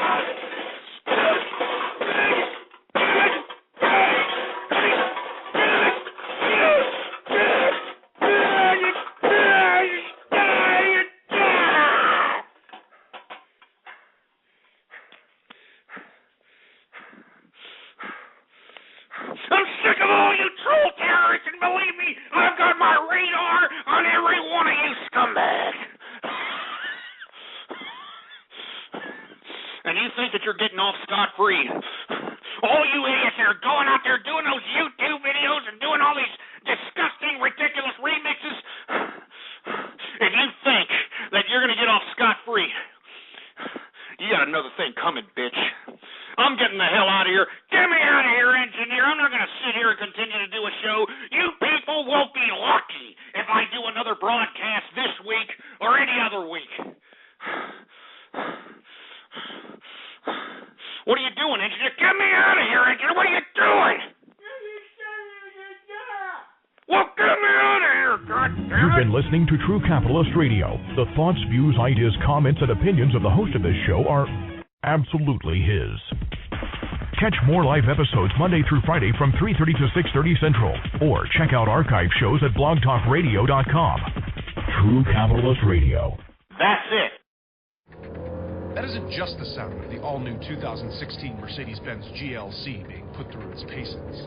It's the sound of innovation. The innovation behind one of the most advanced SUVs on the road today. With multiple driving modes, a suite of intelligent drive systems, and a technology-filled cabin that sets new standards in modern luxury. This is what innovation sounds like. Now, discover what it feels like in a 2016 Mercedes-Benz GLC. Some equipment described as optional.